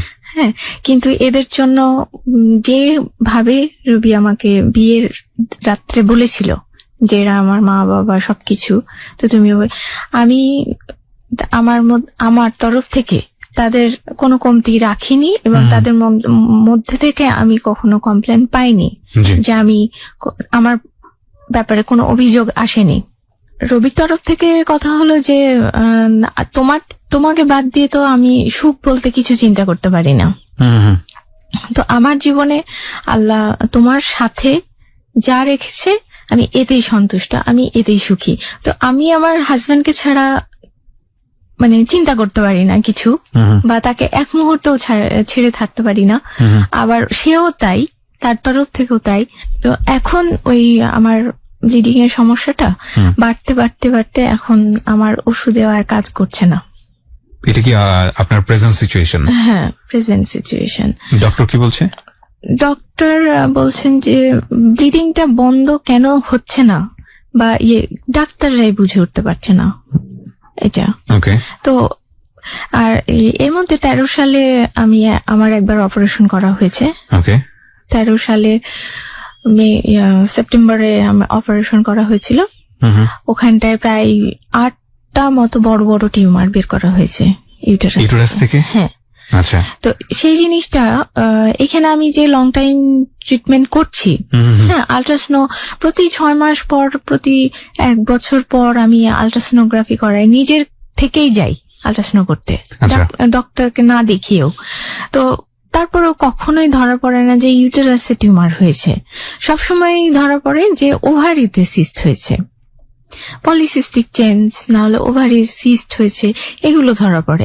ইউটেরাস সবসময় ভালোই দেখায়। লাস্ট কি অবস্থা দাঁড়িয়েছে? তো এখন ওই যে হঠাৎ করে আমি খুব বেশি অসুস্থ হয়ে পড়ি 13 সালে, ব্লিডিং এত বেশি বেড়ে যায়, জ্বর 103-4। এর মধ্যে এদেশে যখন আমি ট্রিটমেন্ট করাতে গেলাম তখন দেখছি যে অনেক বেশি খরচ পড়ে যাচ্ছে আমার ট্রিটমেন্টটা। তারপরে নিশ্চিত ভাবে হচ্ছিল না যে কি অপারেশন করা হবে। তখন আমি ইন্ডিয়াতে চলে যাই আবার। ওখানে গিয়েই আমার ধরা পড়ে, প্রথম ওখানে গিয়েই ধরা পড়ে, কিন্তু এতগুলো টিউমার ধরা পড়ে। কারণ এতগুলো টিউমার সাধারণত ইউটেরাসটা রাখা যায় না। কিন্তু ডক্টর বললেন যে যেহেতু ওর এখনো একটা বেবি হয়নি, তা আমরা একটু চেষ্টা করে দেখি যে ইউটেরাসটা কোনো ক্রমে রাখা যায় কিনা। রাখা যায় কিনা। তো এরপরে আমরা ডাক্তারের রুম থেকে বের হয়ে আসার পরে আমার হাজবেন্ড আবার একা ডাক্তারের সঙ্গে মিট করেছিল যে ও ইউটেরাস রাখবে না। সে ডাক্তারের কাছে এভাবে বলেছে যে তার বেবি লাগবে না, সে আমাকে সুস্থ দেখতে চাই, তার বেবি লাগবেই না কোনো ক্রমে, কিন্তু শুধুই যেন ডাক্তার ইউটেরাসটা ফেলে দিক এবং আমি যেন সুস্থ থাকি সারা জীবন। এটা উনি একা মিট করে ডাক্তারের সঙ্গে কথা বলেছে। ডাক্তার তখন উনাকে কথা দিয়েছে যে আমি এইভাবে, তো আমার তো ইউটেরাসটা কাটতে জাস্ট 1 সেকেন্ডের ব্যাপার, একটা কাঁচি কাট করব তো শেষ, কিন্তু একটা জীবনের, একটা লাইফের ব্যাপার। তো সেটা তারপর ওকে যখন বোঝাতে না পারাই তখন ডাক্তার বলেছিল যে ঠিক আছে, তোমাকে আমি ওটিতে রাখবো। তো সেটাই করেছিল অপারেশনের সময়। আপনার হাজবেন্ডকে ওটিতে রেখেছিল? আমার হাজবেন্ডকে ওটিতে রেখেছিল। একদম আমার 2.5 ঘন্টা যাবত অপারেশন চলছিল। তো এই সময় পর্যন্ত রাখেনি, 2-3 বার এনেছিল আমার হাজবেন্ডকে ডেকে। তো ডাকার পর ওপেন করার পর দেখা যাচ্ছে যে ইউটেরাসের সঙ্গে আমার ইউরিনের ব্লাডার, এই দুটোর মাঝখানে সার্বক্ষণিক ব্লিডিং হতে হতে এই মাঝখানটাই ইনফেকশনের সৃষ্টি হয়েছে। ব্লিডিংটা হয়ে এত বেশি ব্লিডিং হয়, এত বেশি ফ্লো হয় যে ব্লিডিং পেটের মধ্যেও ছড়িয়ে থাকে সার্বক্ষণিক। তো এই যে ছড়িয়ে থাকাটাই যে একটা তো খারাপ জিনিস জমছে, বড যেটাকে বলে। তো এটাতে সম্ভবত ইনফেকশন গুলো সৃষ্টি করছিল। ওকে, তো ইউটেরাস ফেলা যাচ্ছে না কেন? ইউটেরাসটা ফেলা যাচ্ছে না, যে ওই যদি ইউটেরাসটা কাটতে যাচ্ছিল তখন ওই ব্লাডারটা ছিঁড়ে চলে আসছিল, ইনফেকশনটা এক হয়ে আছে ইউটেরাস এবং ব্লাডারটা এক হয়ে আছে মাঝখানে। হ্যাঁ, ইনফেকশন ওহো এই ইউটেরাস আর ব্লাডার এই দুটোর মাঝখানে যেটুকু গ্যাপ আছে, এই গ্যাপ জুড়ে ইনফেকশন একটা এই ইনফেকশনটা যদি ইউটেরাসটা কেটে তুলতে গেলে ওই ইনফেকশনটার কারণে ব্লাডারটা ফুটো হয়ে যেতে পারে। তো ফুটো হয়ে গেলে আবার ওইদিকে অ্যানালের পাইপ থেকে ওটাও হতে পারে। ওকে, তো সেই সময় যদি ব্লাডারটা ফুটো হয়ে যায় তাহলে আমার হবে কি, ওই যে পেটের দিয়ে যে ব্যাগ বের করা থাকে না, একটা ব্যাগ বাঁধা থাকে সব সময় বাইরে, যেটা দেখি আমরা, হ্যাঁ, ইউরিনটা বাইরে বের হয়ে থাকে ব্যাগে। হ্যাঁ, এই টাইপ হয়ে যেত। আবার অ্যানাল ফুটো হয়ে গেলে কন্ট্রোল থাকতো না। এই সমস্ত কারণে ডাক্তার বললো যে আমরা এখন যদি চাইও তাহলে ওর ইউটেরাস আমরা কাটতে পারছি না। ওকে, এটার জন্য আমাদেরকে আর একবার নেক্সট সময় দিতে হবে। কি করতে চাই এখন ডক্টরদের সাজেশনটা কি? তো ওই সময় যে অপারেশনটা হয়েছিল ওই সময় বললো যে না, আমাদেরকে ইউটেরাসটা রেখেই অপারেশনটা শেষ করতে হবে, শুধুমাত্র টিউমার গুলো বাদ দিয়ে। তো টিউমার সেই সময় দেখা গেল বড় বড় মিলে টিউমার এত বেশি বড় বড় গুলো তো 7-8টা বের হয়েছে, আর সূক্ষ্ম ঘামাচির মতো এরকম দানা বাঁধা এইগুলো আর রিমুভ করা যায়নি। আর এত করতে গেলে তো ইউটেরাসটা একদম যাতা অবস্থা হয়ে যাবে। তো এইগুলো বের করা হয়নি। ওই অবস্থায় অপারেশন কমপ্লিট হওয়ার পরে আমি ট্রিটমেন্ট নিয়ে দেশে ফিরে আসি, এবং ওই সময় আমাকে অ্যান্টি হরমোন ইনজেকশন দেওয়া হয় 3টে। এটা কত সালের ঘটনা বলছেন? 2013 সালে সেপ্টেম্বরে অ্যান্টি হরমোন ইনজেকশনটা দেওয়া হয় 3টে মাসের 3টে কোর্স। এইটা দিলে পরে আমার যে সূক্ষ্ম যে টিউমার গুলো থেকে গেল বা টিস্যু থেকে গেল টিউমারের, সেইগুলো আর বড় হবে না 2 বছরের জন্য। তো এর মধ্যে ডাক্তার অ্যাডভাইস করলেন যে তোমরা যে কোনো ভাবে ট্রিটমেন্ট করে, তো আমাদের হাতে তো খুবই সময় কম, 2 বছর মাত্র, তো এর মধ্যে যদি তোমাদের সম্ভব হয় তাহলে তোমরা অন্য পদ্ধতিতে তোমরা একটা বেবি কনসিভ করানোর চেষ্টা করো যদি সম্ভব হয়। তারপর একটা বেবি টেস্ট টিউবের অ্যাডভাইসই করলেন। তো যদি কনসিভ করা সম্ভব হয় তাহলে নেক্সট টাইম যখন আমরা বেবিটা বড় হবে সিজারের সময়, তখন একই সঙ্গে তাহলে একটা বেবিও হয়ে গেল, প্লাস আমরা ইউটেরাসটাও কেটে ফেলতে পারবো। ততদিনে হয়তো ইনফেকশন গুলো ভালো হয়ে যাবে, ব্লিডিংও বন্ধ হয়ে যাবে। কিন্তু আমরা এই ট্রিটমেন্ট নিয়ে বাংলাদেশে ফিরে আসি। তো ট্রিটমেন্ট চলাকালীন আমার হাজবেন্ড আমার সঙ্গেই ছিল ওই দেশে। আর তারপরে ফিরে আসার পরে আমার ওই ইনজেকশন গুলো নিয়ে কোনো কাজ হয়নি। ইনজেকশন গুলোতে আমার তারপরেও টিউমার ফেলে ইনজেকশন নিয়ে আমার ব্লিডিং বন্ধ হয়নি, যেখানকার ছিল সেইখানেই ছিল। মানে 2013 সাল থেকে আপনার এখন এইভাবে ব্লিডিং হয়ে যাচ্ছে? ওটা কোনোদিনই কমেনি। তার মানে 2000 সালে আপনার বিয়ে হলো, বিয়ের 2 মাস পর থেকে ব্লিডিং শুরু 2015 সাল পর্যন্ত 15 বছর যাবত আপনার এই অবস্থা হচ্ছে, বরং বাড়ছে, ক্রমান্বয়ে বাড়ছে আরো। আর এখন যেটা হচ্ছে যে ওষুধে আর কন্ট্রোল হচ্ছে না, ইনজেকশনে তো হলোই না। ইনজেকশন গুলো যেগুলো দেওয়া হলো সেগুলো একটা ইনজেকশনের দাম বাংলাদেশি টাকায় 15,000 টাকা করে। কটা লাগে? 3টে নিতে বললেন ডাক্তার। 3 মাসে 3টে কোর্স। 3টে নিলে পরে আমার ব্লিডিংটা একদম ভালো হয়ে যাবে, 3 মাস বন্ধই থাকবে, তারপরে সাইকেল হবে। আপনি এটা নিয়েছিলেন? হ্যাঁ, 3টে নেওয়া হয়েছে। ওই দেশেই আমি দিয়েই এসেছি ডাক্তারের হাতে। না, তারপরে ওই কখনোই বন্ধ হয়নি ব্লিডিং। তারপরে এখানে ওভারফোনে ডাক্তারটা মানে অনেক ভালো ছিলেন, উনি মানে ফোনে কন্ট্যাক্ট করলে পরে উনি ফোনে রেসপন্স করেন।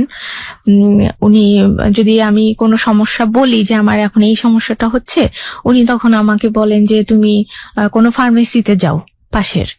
ফার্মেসিতে গেলে তাদেরকে ফোন দাও, ফোন দিলে আমি তাদেরকে বলে দিচ্ছি যে ডোজগুলো কিভাবে দেবে।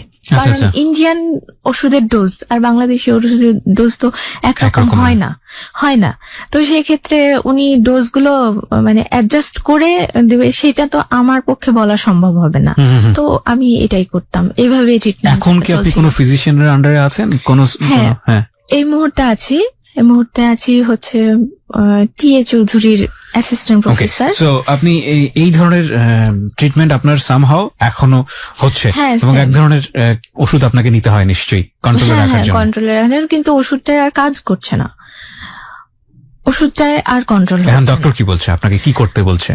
ডক্টর বলছেন আবারও ওই একই ইঞ্জেকশন। আমি রিসেন্ট গত ঈদে, তার মানে আপনার এই ব্যাপারটা তো সম্পূর্ণই এখন তাওয়াক্কাল তু আলাল্লাহ, কারণ এটা আসলে কোন দিকে যাচ্ছে কি অবস্থা ডক্টররাও জানেন না, 15 বছর ধরে এটা সমাধান হয়নি, না।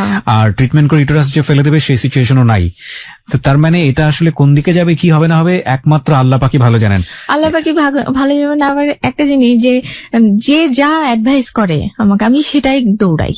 তারপরেও আপনার কোনো না, কাজ হয়নি? এমনকি কবিরাজিও এগুলো আপনি দেখেছেন? দৌড়েছি, হ্যাঁ, কবিরাজি, হোমিওপ্যাথি সবই দেখেছেন? সব দৌড়চ্ছি, কিন্তু কোনো দিকেই কোনো কিছু। প্রথমে বলছে কবিরাজি, গিয়ে বলে যে হ্যাঁ এটা কোনো ব্যাপার না, এটা তো খুব স্বাভাবিক, আমরা একদম 100% গ্যারেন্টি। পরবর্তীতে যখন আর কাজ এই হচ্ছে ট্রিটমেন্ট না, করতে করতে তখন আপনাদের তো- ইকোনমিক কন্ডিশন কি অবস্থা? কারণ এটা তো খুব ব্যয়বহুল ট্রিটমেন্ট। হ্যাঁ, এখন একদম আমি আবার সেই জিরো অবস্থায় চলে এসেছি ট্রিটমেন্ট আমি করতে করতে। তো ফ্যামিলিগত ভাবে তো আমরা কোনো সাপোর্ট পাই না, তো আমরা দুজন ইনকাম করি। আপনার হাজবেন্ড কি দুজনে করেন? আমার হাজবেন্ড একটা কোম্পানিতে জব করেন, আচ্ছা, সেলস মার্কেটিং এ আছেন, তো খুব সীমিত ওনার ওটা দিয়ে salary। আপনাদের সংসার চলে? এখন আমি এই যে মাস 2 যাবত আমি জবটাকে ছেড়ে দিতে হলো, আমি আর পারছি না, কারণ আমার ওষুধে কোনো ক্রমেই কাজ করছে না। সেই ওষুধ খাওয়া অবস্থায়ও অতিরিক্ত ব্লিডিং, ইস, আর অতিরিক্ত পেটে যন্ত্রণা, যে যন্ত্রণাটা আমি শুয়ে যদি এক পাশ থেকে আর এক পাশ হতে যাই, সেটা তো সেন্সলেস হওয়ার মতন যন্ত্রণা। যেটা সেই যন্ত্রণাটাও আবার ইনজেকশন নিতে হয়, যন্ত্রণার ইনজেকশন, তারপরেও পেইন কিলার নিতে হয়? পেন কিলার ইনজেকশন, ও মাই গড। তারপরেও কমে না, এত খারাপ পর্যায়ে চলে এসেছে। তো লাস্ট আবার দেখছি যে আমি গত 2-3 মাস যাবত টেস্ট করে দেখলাম আবারও টিউমার, একটা ছোট্ট টিউমার ধরা পড়েছে। আর ওই ইনফেকশন গুলো আছে সেম অবস্থায়, কারণ আমার ব্লিডিং বন্ধ হয়নি কখনোই। ব্লিডিং বন্ধ না হওয়ার কারণে এখন আবার ওই ইনজেকশনই আবার ডাক্তার অ্যাডভাইস করেছে 3টে। তো এখন ওইটা বাংলাদেশে তো ওই 10-15 হাজার টাকা করেই দাম আর একটা ইনজেকশন। এই ইনজেকশনটা ডাক্তার বললেন যে ইনজেকশনটা 3 মাস নিলে পরে পুরোপুরি 3 মাস একেবারেই আমার ব্লিডিংটা বন্ধ হয়ে যাবে, একেবারেই বন্ধ হয়ে যাবে। বন্ধ হওয়ার পরে ভেতরে শুকিয়ে গেলে তখন ওরা পেটের একটা এক্সরে করবে। এক্সরে করার পর ভেতরটা বোঝা যাবে যে কি পর্যায়ে আছে। এখন ডাক্তারের অ্যাডভাইস যেটা এই মুহূর্তে, যে আমার যদি এখনো কোনোভাবে যদি একটা বেবি কনসিভ করা যায়, তাহলে আমার জীবন বাঁচানোটা সুস্থভাবে সম্ভব। So your age right now 35, right? 35 35 তো নর্মালি বেবি কনসিভ করা একটা মানুষ, একটা মেয়ে সুস্থ থাকলেও ডাক্তার তাকে সাজেস্ট করবে না, কারণ একটা মেয়ে 30-এর উপরে হয়ে গেলে ডাক্তার সাজেস্ট করে যে ট্রাই না করাটাই বেটার। ওকে, সো সেই জায়গাটা থেকে আপনি 35, তার মানে তো নর্মাল ওয়েতে পসিবল না? না, কখনোই নয়, কারণ আমার ইউটেরাসের মুখেও একটা ইনফেকশন আছে। ওকে, তো নর্মাল ওয়েতে তো কনসিভ করছে না। তো ডাক্তার যে অ্যাডভাইস যে আইইউআই পদ্ধতি বা টেস্ট টিউব বেবি কোনোভাবে যদি একটা কনসিভ করানো যায়, কনসিভ করলে পরে আমার জন্যই নাকি এটা উপকার হবে। তার মানে টেস্ট টিউবও যদি যাই সেটাও খুব এক্সপেন্সিভ। টেস্ট টিউবটা নিয়ে আপনার ইউটেরাসের এখন যে অবস্থা, সেখানে ওইখানে বড় করার রিস্ক কি ডক্টর নিবেন? না, ওইটার ক্ষেত্রে বলছেন ডক্টররা যে একটা টিউমার যেটা আবার ধরা পড়েছে, এটা বেবি কনসিভ করে গেলে টিউমারটা অটোমেটিক্যালি নাকি ছোট হয়ে আসবে ডাক্তার অ্যাডভাইস অনুযায়ী। তখন কিছু হরমোন শরীরে গ্রো করে, হরমোন গ্রো করবে, প্লাস আমার ব্লিডিংটা বন্ধ হয়ে যাবে পুরোপুরি। তখন ব্লিডিং বন্ধ হয়ে গেলে ভেতরটা শুকিয়ে যাবে। শুকানোর পরে আমার যে ইনফেকশন গুলো ছড়িয়ে আছে, 3টে একসঙ্গে এক হয়ে গিয়েছে, 3টে জিনিস, সেই জিনিসগুলো ইনফেকশন গুলো শুকিয়ে গেলে ইউটেরাসটা বেবি বড় হওয়ার সঙ্গে সঙ্গে ইউটেরাসটা যখন উপরের দিকে উঠে আসবে, বেবি বড় হওয়ার সঙ্গে সঙ্গে ইউটেরাসটা বেলুনের মতন উপরের দিকে বড় হয়ে যায়, বড় হয়ে উপরের দিকে উঠে আসে। তো ওইটা উঠে এলে তখন খুব স্বাভাবিকভাবে এবং খুবই সুস্থভাবে ইউটেরাসটা সিজারের সময় কাটা যাবে এবং আমাকে পুরোপুরি সুস্থ করা যাবে ইনশাল্লাহ। এটা ডক্টর অ্যাডভাইস। এই ইনশাআল্লাহ শব্দটা নিয়েই আমরা আজকের এই অনুষ্ঠানটা শেষ করতে চাই। ইনশাআল্লাহ মানে আমরা জানি আল্লাহ আমাদের সহায় হন। একটা কথা সবসময় বলি প্রিয় শ্রোতা, অকুল সমুদ্রে একমাত্র তিনিই আমাদের সহায়, তিনি আমাদের সৃষ্টিকর্তা, পরম করুণাময়।